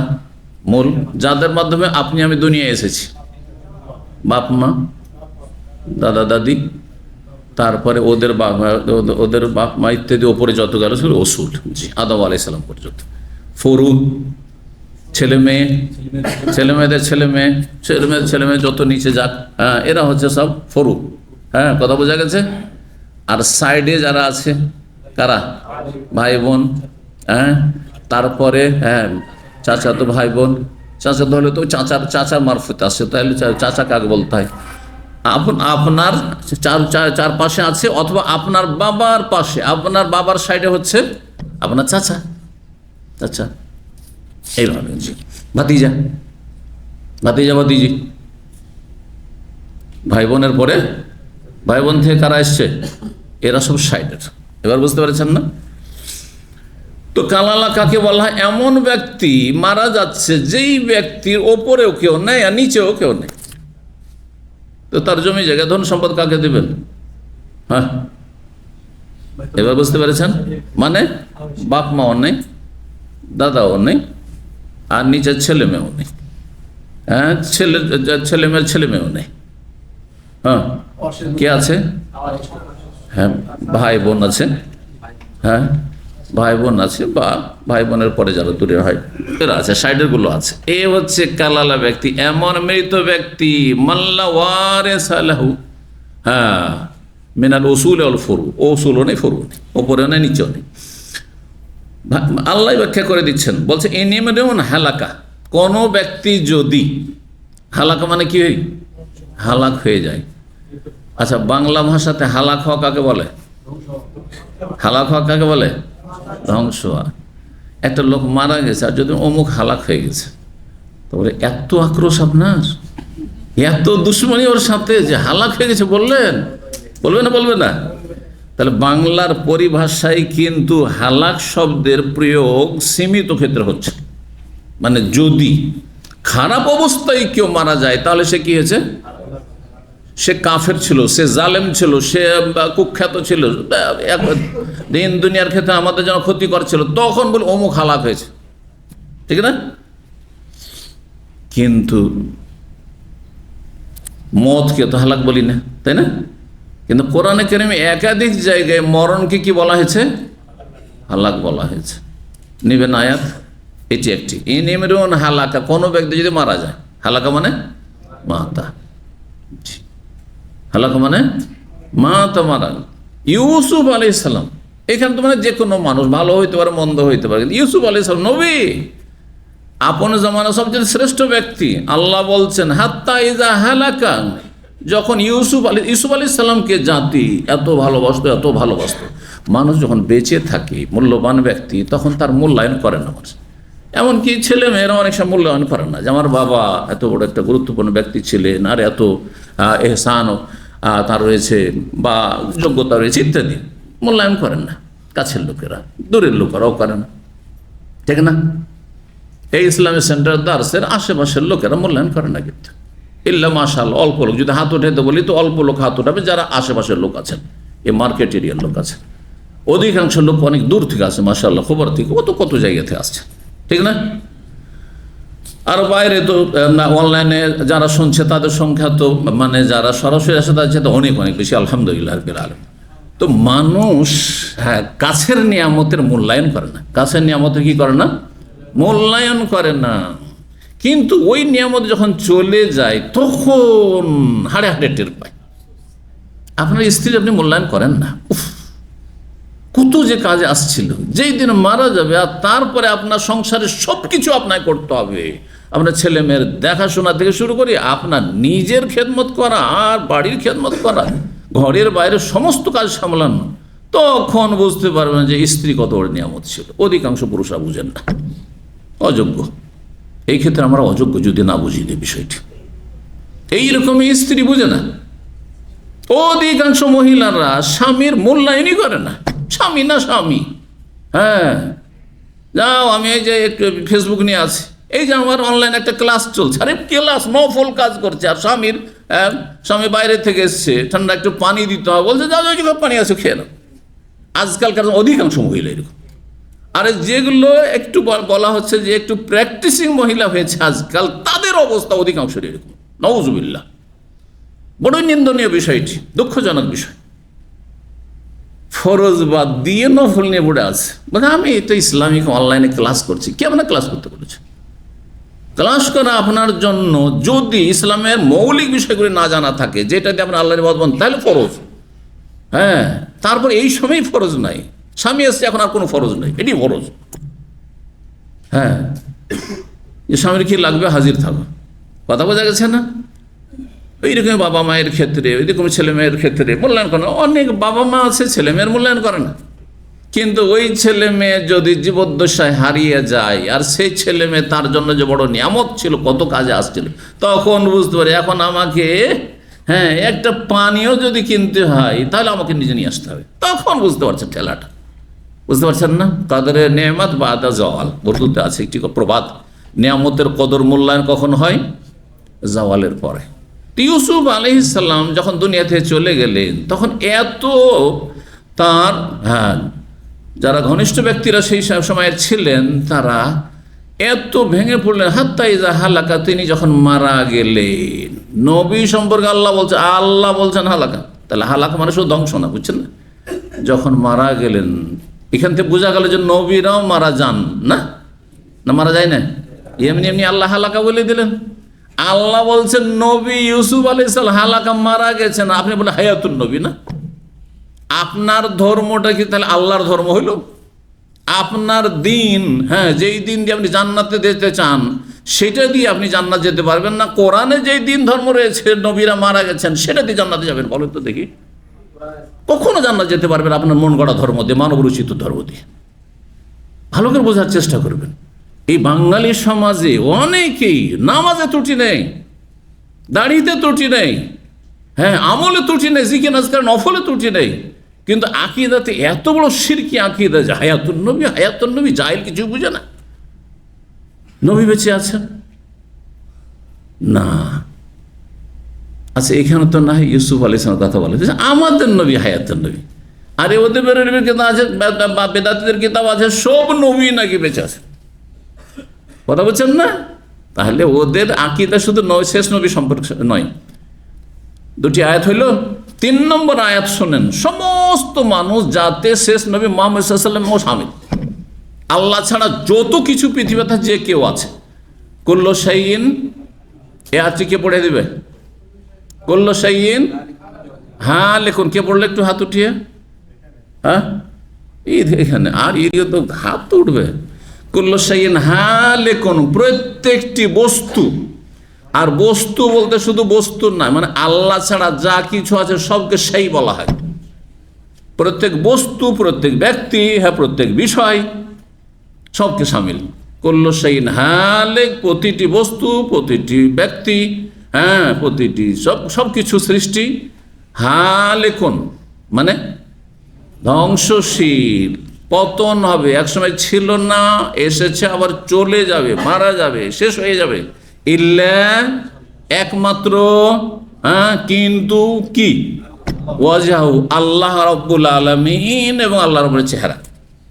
চেহারা বলে আল্লাহ সত্তাকে উদ্দেশ্য করা হয়েছে, কিন্তু আল্লাহর চেহারা আছে বলেই, কথা বোঝা গেছে না? তো এখানে নবী শামিল হইলেন না ওতে, যে নবীও মারা গেছেন, নবীও মারা গেছেন। এই জন্য সাহাবায়ে কেরাম, মা আয়েশা রাদিয়াল্লাহু তাআলা আনহার কাছে সবচেয়ে প্রিয় মানুষ, এবং নবী সাল্লাল্লাহু আলাইহি ওয়াসাল্লামের কাছে সবচেয়ে প্রিয় মানুষ কে? আয়েশা রাদিয়াল্লাহু তাআলা আনহা। তিনি বলছেন মা তা রাসূলুল্লাহ মারা গেছেন, মারা গেছেন।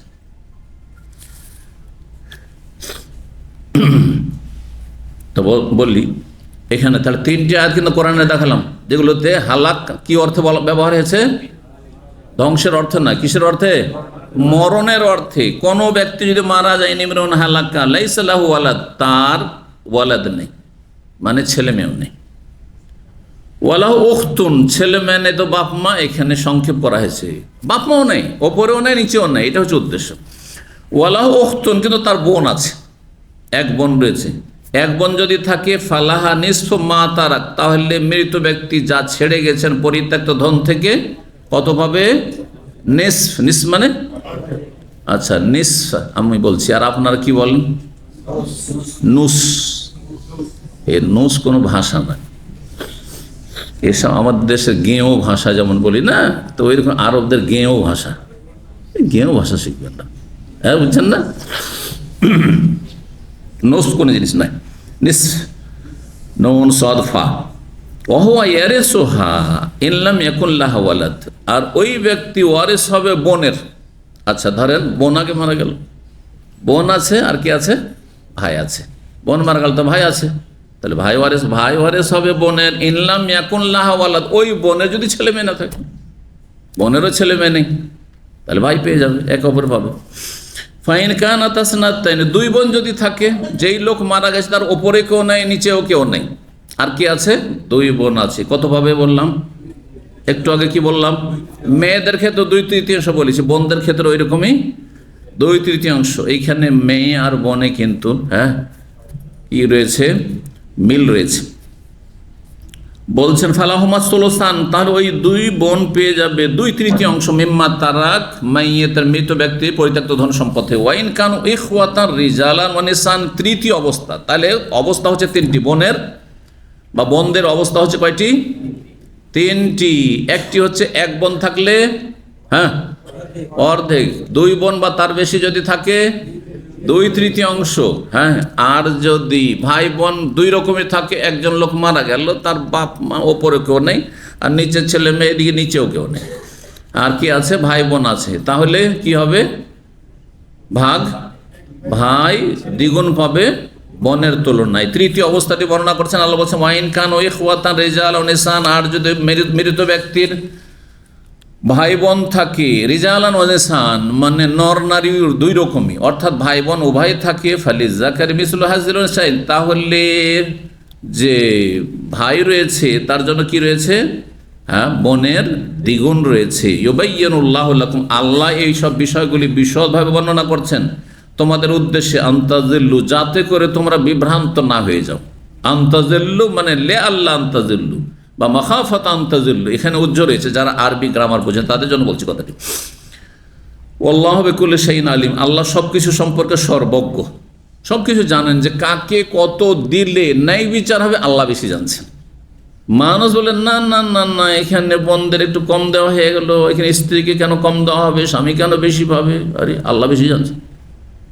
আল্লাহ বলছেন সূরাতুল মুলকে, আলা ইয়ালামু মান খালাকা, যিনি স্রষ্টা তিনি জানেন না যে আমার কতটা প্রয়োজন আর আমার বোনের কতটা প্রয়োজন, আমার কতটা দায় দায়িত্ব আর আমার বোনের কতটা দায় দায়িত্ব জানেন না? অবশ্যই জানছেন। নর আর নারী সব কিছু আল্লাহ সৃষ্টি করে, সুতরাং জানছেন। আর আল্লাহ রাব্বুল আলামিন আহকামুল হাকিমিন, তার প্রতিটি আদেশ নিষেধে প্রজ্ঞা হেকমত রয়েছে এবং তাতে ইনসাফ সুবিচার রয়েছে। সূরা নিসা আয়াত নম্বর 176, 6744 নম্বর হাদিস। বারা বিন আযিব রাদিয়াল্লাহু তাআলা আনহু বলেন, তিনি বলছেন আখিরু আয়াতিন নাযালাত, সর্বশেষ আয়াত যে নাযিল হয়েছিল, খাতেমাত সূরাতুন নিসা, সেটি হচ্ছে সূরা নিসার শেষ আয়াত। সূরা নিসার শেষ। সূরা নিসা কয়টি আয়াত রয়েছে? 176। তো 176 নম্বর আয়াতের কিন্তু তাফসীর করলাম, তাই না? এই আয়াতটি শেষ আয়াত নাযিল হয়েছে, কে বলছেন? বারা বিন আযিব। হাদিসে পাবেন যে সর্বশেষ আয়াত নাযিল হয়েছে সুদের আয়াত, আয়াতুর রিবা। কথা বোঝা গেছে? দ্বিতীয় হাদিস শুনাইলাম। তৃতীয় হাদিস কার জানা আছে? সর্বশেষ আয়াত নাযিল হয়েছে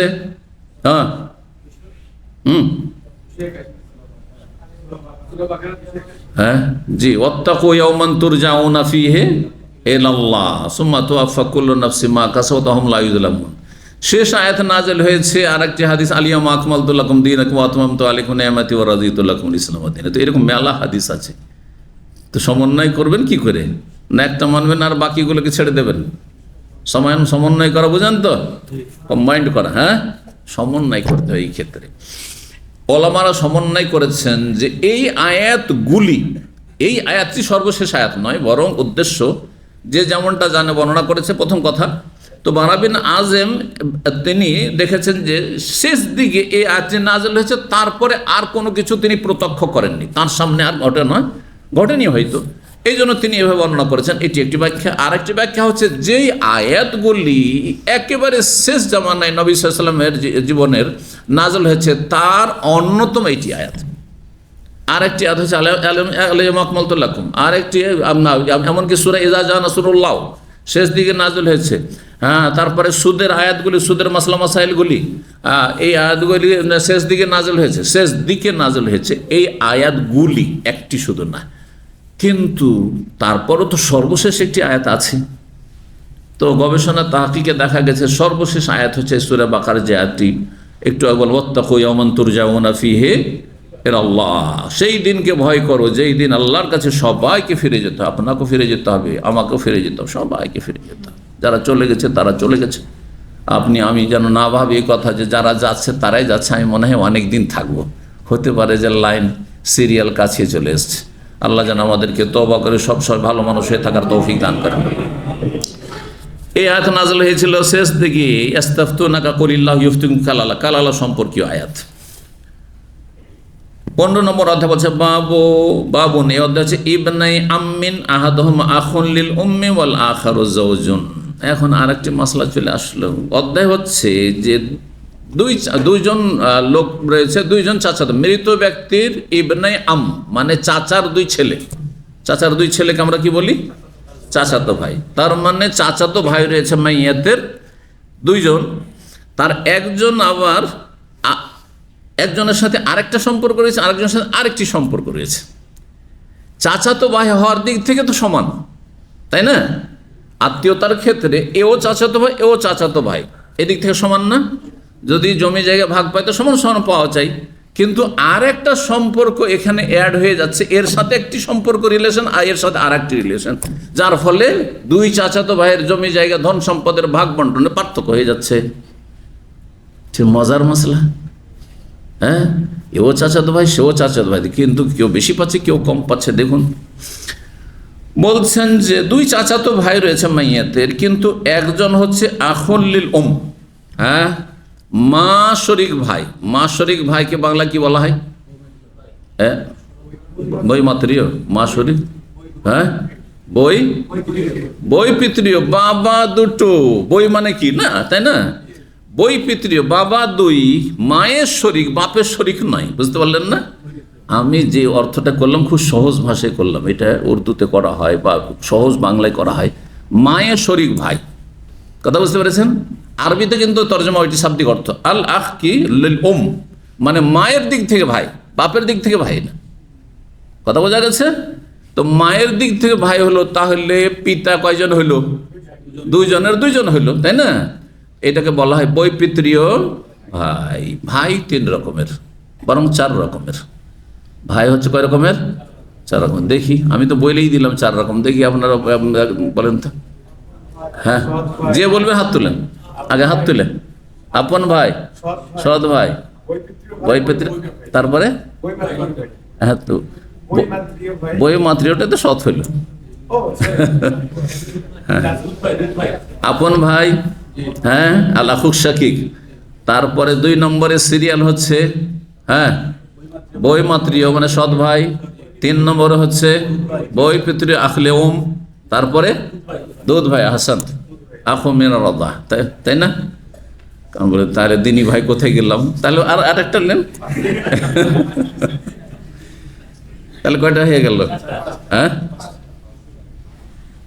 আপন ভাই, বই, হ্যাঁ বই মাতৃয় ভাই, বই পিতৃয় ভাই, আর দুধ ভাই, আর দিনী ভাই। চলেন 5টা হয়ে গেল। চলেন, যাতে করে আপনারা অসন্তুষ্ট না হন, কারণ আল্লাহ বলছে ইন্নামাল মুমিনুনা ইখওয়া। কিন্তু ধন সম্পদের ভাগ পাওয়ার ক্ষেত্রে এখন হ্যাঁ দিনী ভাই বাদ, দুধ ভাই বাদ না, দুধ ভাইও বাদ। ভালো, দুধ ভাই আপনার মাহরাম সাবেত হবে, মানে মাহরাম হয়ে যাবে। ধরেন বোন, একজন বোনের দুধ ভাইটা, তো দুধ ভাইয়ের সাথে সফর করতে পারে, হজ করতে পারে, বা তারপরে নির্জনে কথা বলতে পারে, অসুবিধা নেই, পর্দা করতে হবে না, স্বাভাবিক শালীনতার সাথে থাকবে, যেমন ভাইয়ের সামনে থাকে। কিন্তু জমি জায়গা ভাগ পাবে, দুধ মা পাবে না? পাবেন, এহসান পাবে, যেমন হ্যাঁ সৎমা, ওই রকম। কথা বলছেন না? সৎমা ভাগ পাবে, সৎমা ভাগ পাবে, সৎ বাবা ভাগ পাবে। আপনার বাবা নাও, আপনার মা না, আপনার বাবার স্ত্রী, বুঝতে পারছেন না? কিন্তু এহসান পাবে, কারণ আপনার আব্বা যদি জানেন যে হ্যাঁ আমার স্ত্রীকে আমার ছেলে কষ্ট দিচ্ছে তার সৎ মাকে, তো আব্বা কষ্ট পাবে না?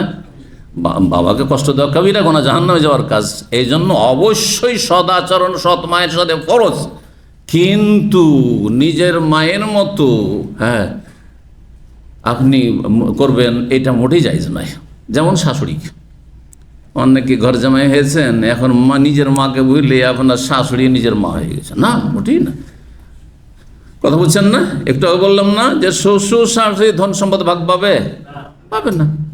অথচ তাদেরকে বাবা মা হয়তো বলছেন, আব্বা আম্মা বলছেন, কিন্তু আব্বা আম্মা শ্রদ্ধার জন্য বলছেন, সদ আচরণ পাবে, অভাবী হলে সহযোগিতা করেন, কিন্তু জমি জায়গা ভাগ না, না না, ওটা হবে না। বুঝতে পেরেছেন? জি। তো এই যে 2 জন চাচাতো ভাই মাইয়েতের, তার একজন হচ্ছে কি বললাম বৈপিত্রীয় হ্যাঁ ভাই, ওয়াল আখারু, আর একজন হচ্ছে স্বামী, আর একজন হচ্ছে স্বামী। তার মানে মাইয়েত তাহলে এখানে কে, মহিলা না পুরুষ? মহিলা। একজন মহিলা মারা গেছে, তার 2 জন চাচাতো ভাই আছে, চাচাতো ভাইয়ের একজনকে বিয়ে করেছে, একজনকে স্বামী করেছে, আর আরেকজন হচ্ছে তার কি হ্যাঁ বই পিতৃ, মানে বাবা তো আলাদা কিন্তু একই মায়ের পেটে, বোঝা গেছে? মাসুর একই মায়ের পেটের, মানে এই যে বোন যে মারা গেছে মাইয়ের, এ যে মায়ের পেট থেকে, সেই মায়ের পেট থেকেও চাচাতো ভাই হয় না এরকম? জি, একজন মহিলাকে যে বিয়ে করেছিল মারা গেছে, তারপর তার বড় ভাই বা ছোট ভাই বিয়ে করেছে, হয় কি না? ঠিক হয় এরকম। এখন জমি জায়গার ভাগ কেমন হবে দেখি, কি করবেন এখানে? কালা আলীন, আলী রাজি আল্লাহ তাআলা এই ফয়সালা দিয়েছেন। এইরকম মাসলা আলী রাজিয়াল খেলাফতের আমলে এসেছিল। জি, ফারাইজের কিছু কিছু মাসলা প্র্যাকটিক্যালের নবী সাল্লাল্লাহু আলাইহি ওয়াসাল্লাম আসেনি, কিন্তু কোরআন এবং হাদিসে বা নবী সাল্লাল্লাহু আলাইহি ওয়াসাল্লামের হাদিসগুলিতে কি করা হয়েছে, মৌলিক কায়দা কানুন বর্ণনা করে দেওয়া হয়েছে। কিন্তু হুবহু এই ধরনের মাসলা আলী রাদিয়াল্লাহু তাআলা জামানে এসেছে। তখন তাকে ফয়সালা দিতে হচ্ছে।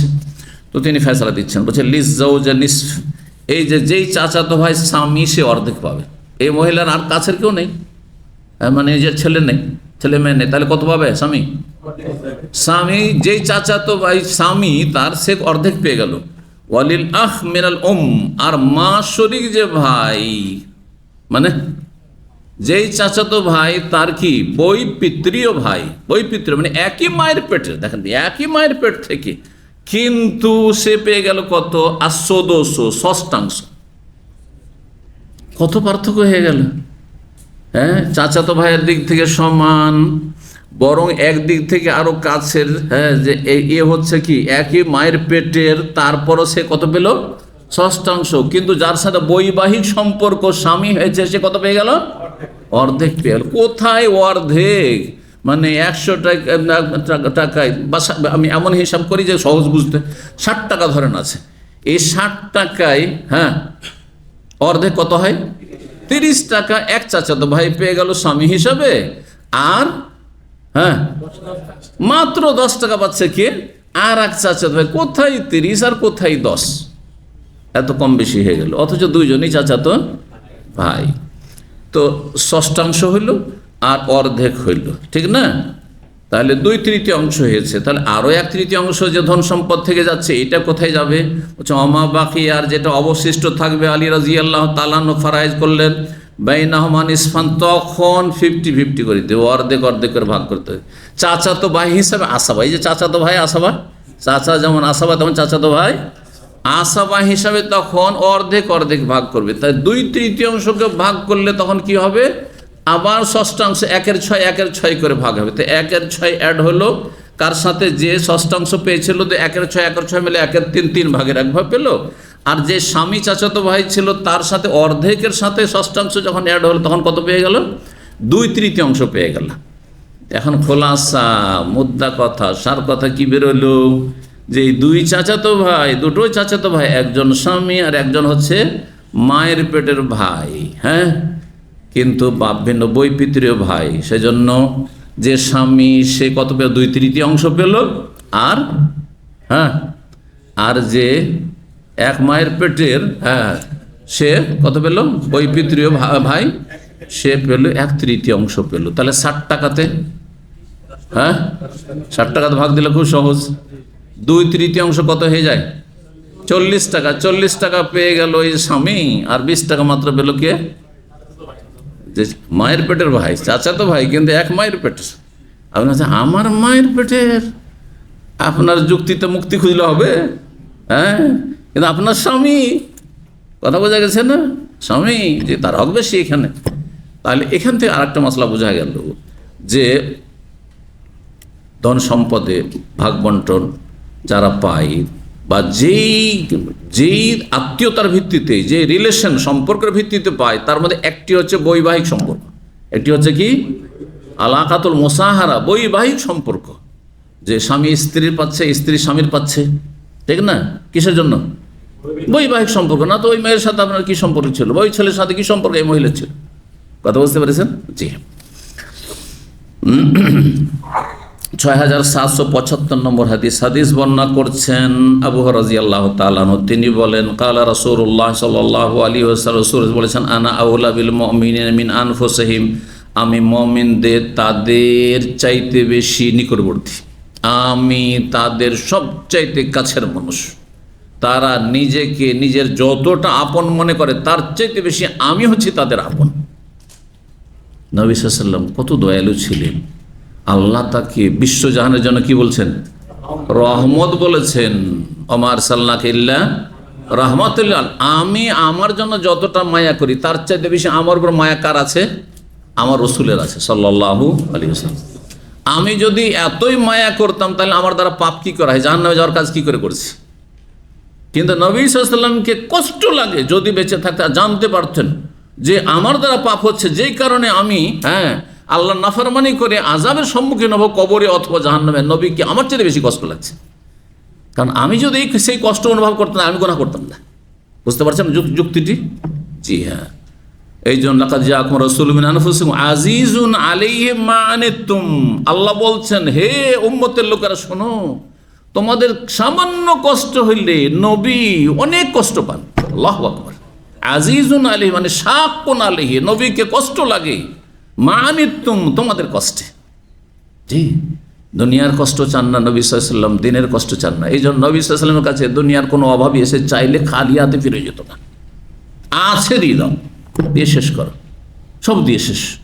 আমার ছেলে মেয়ে কী খাবে, বা আমার পরিবার কি খাবে, আমি কি খাবো, এই দুপুরবেলার খাবার আছে কিনা, বা সন্ধ্যাবেলা কিছু আছে কিনা, এইসব কোনো চিন্তার বিষয় ছিল না। আমরা অনেক বছরের চিন্তা করার পরে তারপরে তখন চিন্তা করি আমাদের অন্য মুমিন মুসলিম ভাই বোনদের। আল্লাহ বুঝার তৌফিক দান করেন। এই কথাকে যে মৌলিক বিষয় হিসাবে বর্ণনা করছেন, আমি তোমাদের সবচাইতে কাছে, তোমাদের চাইতে কাছের মানুষ আমি। ফামান মাতা, সুতরাং কেউ যদি এমন অবস্থা মারা যাওয়া তারা কামাল, ধন সম্পদ ছেড়ে যায়, তার মানে এই না যে আমি তোমাদের সবচাইতে কাছের মানুষ, তোমাদের ধন সম্পদ আমার লোভ আছে, আমাকে দিতে হবে এক ভাগ, করেছেন ওইটা নিব না। ফামালুহুলে মাওয়ালিয়াল আসাবাতে, তার ধন সম্পদ হচ্ছে তার নিকট আত্মীয়দের জন্য, নিকটতম আত্মীয়দের জন্য। আসাবা, এই যে আসাবা শব্দ চলে আসলো, তাই না, মানে আত্মীয়। আর মাওয়ালি হচ্ছে মানে কাছের, নিকটতম আত্মীয়দের জন্য। অমান তারা কাল্লান, আর কেউ যদি কোনো বোঝা, ঋণের বোঝা ছেড়ে যায়, কাল্লুন মানে বোঝা, কাল্লুন আলা মাওলা করে না, কাল্লুন মানে হচ্ছে বোঝা। কিসের বোঝা? বিশেষ করে ঋণের বোঝা, বিপদ আপদের বোঝা। একজনের ঋণের এমন বোঝা চেপে গেছে, ঋণ পরিশোধ করতে পারে না, সেই বোঝা আপনি নিজের কাঁধে নিলেন। ভাই আপনি এত কেন টেনশন করছেন, কত টাকা ঋণ হয়েছে? বলছে 5,000 রিয়াল, যান আমি দিয়ে দিলাম। এটি নবী সাল্লাল্লাহু করতেন। খাদিজা রাদিয়াল্লাহু তাআলা আনহার কাছে যখন নবী সাল্লাল্লাহু আলাইহি সাল্লাম ওই হীরা পাহাড়ের গুহাতে প্রথম আয়াত ইকরা বিসমে নাজিল হইল, স্মরণ করে দিচ্ছি, ফিরে আসলেন। প্রথম দিন ভয় পেয়েছেন, বুঝতে পারেননি কি হচ্ছে আমার সাথে, খুব ভয় পাচ্ছেন। মানুষ যখন খুব প্রচণ্ড ভয়ে ভীত সন্ত্রস্ত হয়ে যায় তখন অসুস্থ হয়ে পড়ে। এত অসুস্থ হয়েছেন যে থরথর করে কাঁপছেন, ঠান্ডা লেগেছে, জ্বর চেপে গেছে, জ্বর চলে এসছে শরীরে। আর বলছে জম্মেলুনি, আমাকে কম্বল জড়িয়ে দাও, খুব শীত লাগছে আর জ্বর অনুভব করছি, আমাকে জম্মেলুনি। সুবহানাল্লাহ। তারপর কি বলেছিলেন? লাকাদ খাশিতু আলা নাফসি। এই হাদিস সহিহ বুখারীর প্রথম দিকে আমরা ওহীর চ্যাপ্টার আলোচনা করেছি। আমার খুব ভয় লাগছে, খুব ভয় পাচ্ছি। তো মানুষ হিসাবে প্রাকৃতিক মানুষের একটা দুর্বলতার দিক আছে যে মানুষ ভয় পায় না? চোর ডাকাত এমন কিছুর সমস্যা, দুর্ঘটনার সম্মুখীন আশেপাশে, সুবহানাল্লাহ, আপনি কোন রকম রহিতে বেঁচে গেছেন, এমন ভয় থরথর কাঁপছেন যে আপনি মানে ব্যালেন্স হারিয়ে ফেলেছেন আপনি, তাই না? তো নবী সাল্লাল্লাহু আলাইহি সাল্লাম অস্থির, বুঝতে পারছেন না, তখন পর্যন্ত নিশ্চিত হতে পারেনি যে এটা আল্লাহর পক্ষ থেকে আমি নবী হচ্ছি বা কি হচ্ছি, কিছু জানছেন না। ওতে এবার আমি শেষ। আল্লাহু আকবার। তো লাকাদ খাশিতু আলা নাফসি, আমাকে খুব ভয় লাগছে, খুব ভয় পাচ্ছি। কি বলেছিলেন? সান্ত্বনা দেওয়ার জন্য। অনেক স্ত্রী রয়েছে, গুণবতী স্ত্রী, এদের কদর করে মূল্যায়ন করবেন, অবহেলা করবেন না। আপনার দুর্দিনে, আপনার কষ্টের সময় সাথ দিয়েছে বা সাথ দিবে, এরকম দিন আসলে, আল্লাহ না করে আসে, ঠিক না? কি বলেছিলেন মা খাদিজা রাদিয়াল্লাহু তাআলা আনহা? ওয়াল্লাহি, আল্লাহর কসম করে বলছি, লা ইউখজিকাল্লাহ, আল্লাহ আপনাকে কখনো লাঞ্ছিত অপদস্থ করবেন না, কখনো আপনাকে অপদস্থ করবেন না, লাঞ্ছিত করবেন না, অসহায় ছেড়ে দেবেন না। ইন্নাকা লা তাসিলুর রাহিম, আত্মীয়দের সাথে সুসম্পর্ক আপনি অটুট রাখেন, মজবুত রাখেন। আর কি করেন? ওয়া তাহমিলুল কাল্লা, আপনি ঋণের বোঝা মানুষের কাঁধে নিয়ে নেন আর মানুষ হালকা করে দেন, যাও, কোনো চিন্তা নেই। ওয়া তাকসিবুল মাদুম, সর্বহারা নিঃস্বদের জন্য আপনি উপার্জন করেন, ইনকাম নিজের স্বার্থে করেন না আপনি। যারা অসহায়, যারা একেবারে সর্বহারা, যাদের কিছুই নেই, খাবার নেই, বাড়ি নেই, ঘর নেই, তাদের জন্য আপনি মেহনত পরিশ্রম করেন।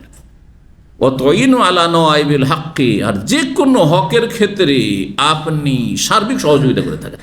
সুবহানাল্লাহ। এই গুণগুলি যদি কারো মধ্যে থাকে, কখনো সে দুনিয়াতেও লাঞ্ছিত হবে না, আল্লাহ অসহায় ছেড়ে দেবেন, আখিরাতেও অসহায় ছেড়ে দেবেন। এই গুণগুলির কথা অন্য আরেকটি হাদিসে এসেছে। কারো মধ্যে যদি এই চরিত্রগুলি থাকে, মহৎ চরিত্র, যে বৈশিষ্ট্যগুলি বলা হয়, তাহলে তাকে আল্লাহ দুনিয়াতে অসহায় ছাড়বেন না, আর আখিরাত পরকালে অসহায় ছাড়বেন না। আল্লাহ সবসময় আপনার সাথে আমার সাথে আছে। আল্লাহ যেন আমাদেরকেও কিছু নসিব করেন, তৌফিক দান করেন। আল্লাহ রাব্বুল আলামিন আমাদেরকে এগিয়ে যাওয়ার যেন তৌফিক দান করেন। তো বলছিলাম কি, যে যদি কেউ ঋণের বোঝা ছেড়ে যায়, আউদিয়ান বা অসহায়দেরকে ছেড়ে যায়, মারা গেছে একজন লোক, তার বিধবা স্ত্রীকে রেখে গেছে, তার এতিম কচি কাঁচা নাবালক নাবালিকা ছেলে মেয়েদেরকে রেখে গেছে, এরা দয়ান, এদের যদি পরিচর্যা না হয়, এরা যদি খেতে না পায়, এরা যদি ভালো চিকিৎসা না পায়, এরা যদি বস্ত্র না পায় শীতের সময়, এরা যদি গৃহ না পায়, রাস্তাঘাটে ফুটপাতে বসবাস করতে হয়, তাহলে ধ্বংস হয়ে যাবে, মরে যাবে, যায় না মানে নষ্ট হয়ে যাবে, মারা যাবে। দয়ান, এমন অনেক পরিবার আছে না, এমন অবস্থায় মারা গেছে এমন ব্যক্তি যে স্ত্রী অসহায়, কিচ্ছু নেই, জমি জায়গায় কিছুই নেই, আর ছেলে মেয়েগুলো একেবারে সব কচি কাঁচা, ইনকাম সোর্স কিছুই নেই, কেউ দেখার নেই। যদি নবী সাল্লাল্লাহু আলাইহি ওয়াসাল্লাম বলছেন এমন কোনো ব্যক্তি যদি কেউ থাকে যার ঋণের বোঝা রয়েছে, অথবা তার পরিবারের কিছু অসহায় সদস্যরা রয়েছে, স্ত্রী হোক আর ছেলে মেয়েরা হোক বা বৃদ্ধ বাবা মা হোক, ফাআনা ওয়ালিয়ু, আমি তাদের অভিভাবক। সুবহানাল্লাহ, বলুন সাল্লাল্লাহু আলাইহি। জুমার দিন বেশি বেশি দুরূদ পাঠ করুন। হ্যাঁ, নবী সাল্লাল্লাহু আলাইহি ওয়াসাল্লাম হক আমাদের অনেক বেশি রয়েছে আল্লাহর পরে। ফাআনা, আমি হচ্ছি তার ওলি, অভিভাবক, গার্জেন। ফলে উদু আলাহু, যে কোনো পরিস্থিতি আমাকে যেন সেখানে ডাকা হয়, যে ইয়া রাসূলুল্লাহ আসেন, এই যে এখানে অসহায় একটা পরিবার আছে, এখানে এতিম আছে, এখানে বিধবা আছে, এখানে এই ঋণের বোঝা এর কাঁধে চেপে গেছে, এই অসহায় আছে, খেতে পাচ্ছে না, ইত্যাদি ইত্যাদি। আল কুল্লু আল আয়াল, সবাই সকলেই আমার পরিবার। আল্লাহু আকবার। আল কুল্লু আল আয়াল, আল কুল মানে তো বুঝছেন, কুল আপনারা বুঝিয়ে নিয়েছেন তাই না, শিখে নিয়েছেন। কুল মানে সব, সবাই আমার কি, আয়াল মানে বোঝেন না, আয়া মানে পরিবার, পরিবারের সদস্যরা, স্ত্রী ছেলে মেয়ে সবাই আহলো আয়াল। জি, সর্বশেষ হাদিস 6746 নম্বর হাদিস বা 46 নম্বর হাদিস বলছেন, ইবনে আব্বাস রাদিয়াল্লাহু তাআলা আনহু, নবী সাল্লাল্লাহু আলাইহি ওয়াসাল্লাম বলেন, আলহিকুল ফারায়েজ বিআহলি। হাদিসটি কয়েকবার করে এসেছে, কারণ গুরুত্বপূর্ণ ফারায়েজের চ্যাপ্টার এই হাদিসটি। তোমরা যে ধন সম্পদ যে রয়েছে মৃত ব্যক্তির, সেগুলি কি যাদের জন্য পরিমাণ নির্ধারিত রয়েছে আল্লাহর পক্ষ থেকে, রাসূলের পক্ষ থেকে, তাদেরকে দিয়ে দাও। আসহাবুল ফুরুজকে আগে দিয়ে দাও, বললাম না, আসহাবুল ফুরুজ যাদের জন্য পরিমাণ নির্ধারণ রয়েছে তাদেরকে আগে দিয়ে দাও। দেওয়ার পর ফামা তারাকাতিল ফারাইজ, তারপরে যা কিছু অবশিষ্ট রাখবে এই নির্ধারিত নির্দিষ্ট পরিমাণ দিয়ে দেওয়ার পরে, সেটা কারা পাবে? ফলে আওলা রাজুলিন জাকারিন, যে কোনো নিকটবর্তী বা নিকট আত্মীয় পুরুষ ব্যক্তি তার হকদার হবে, অর্থাৎ আসাবারা। আসাবা মূলত কারা হয়?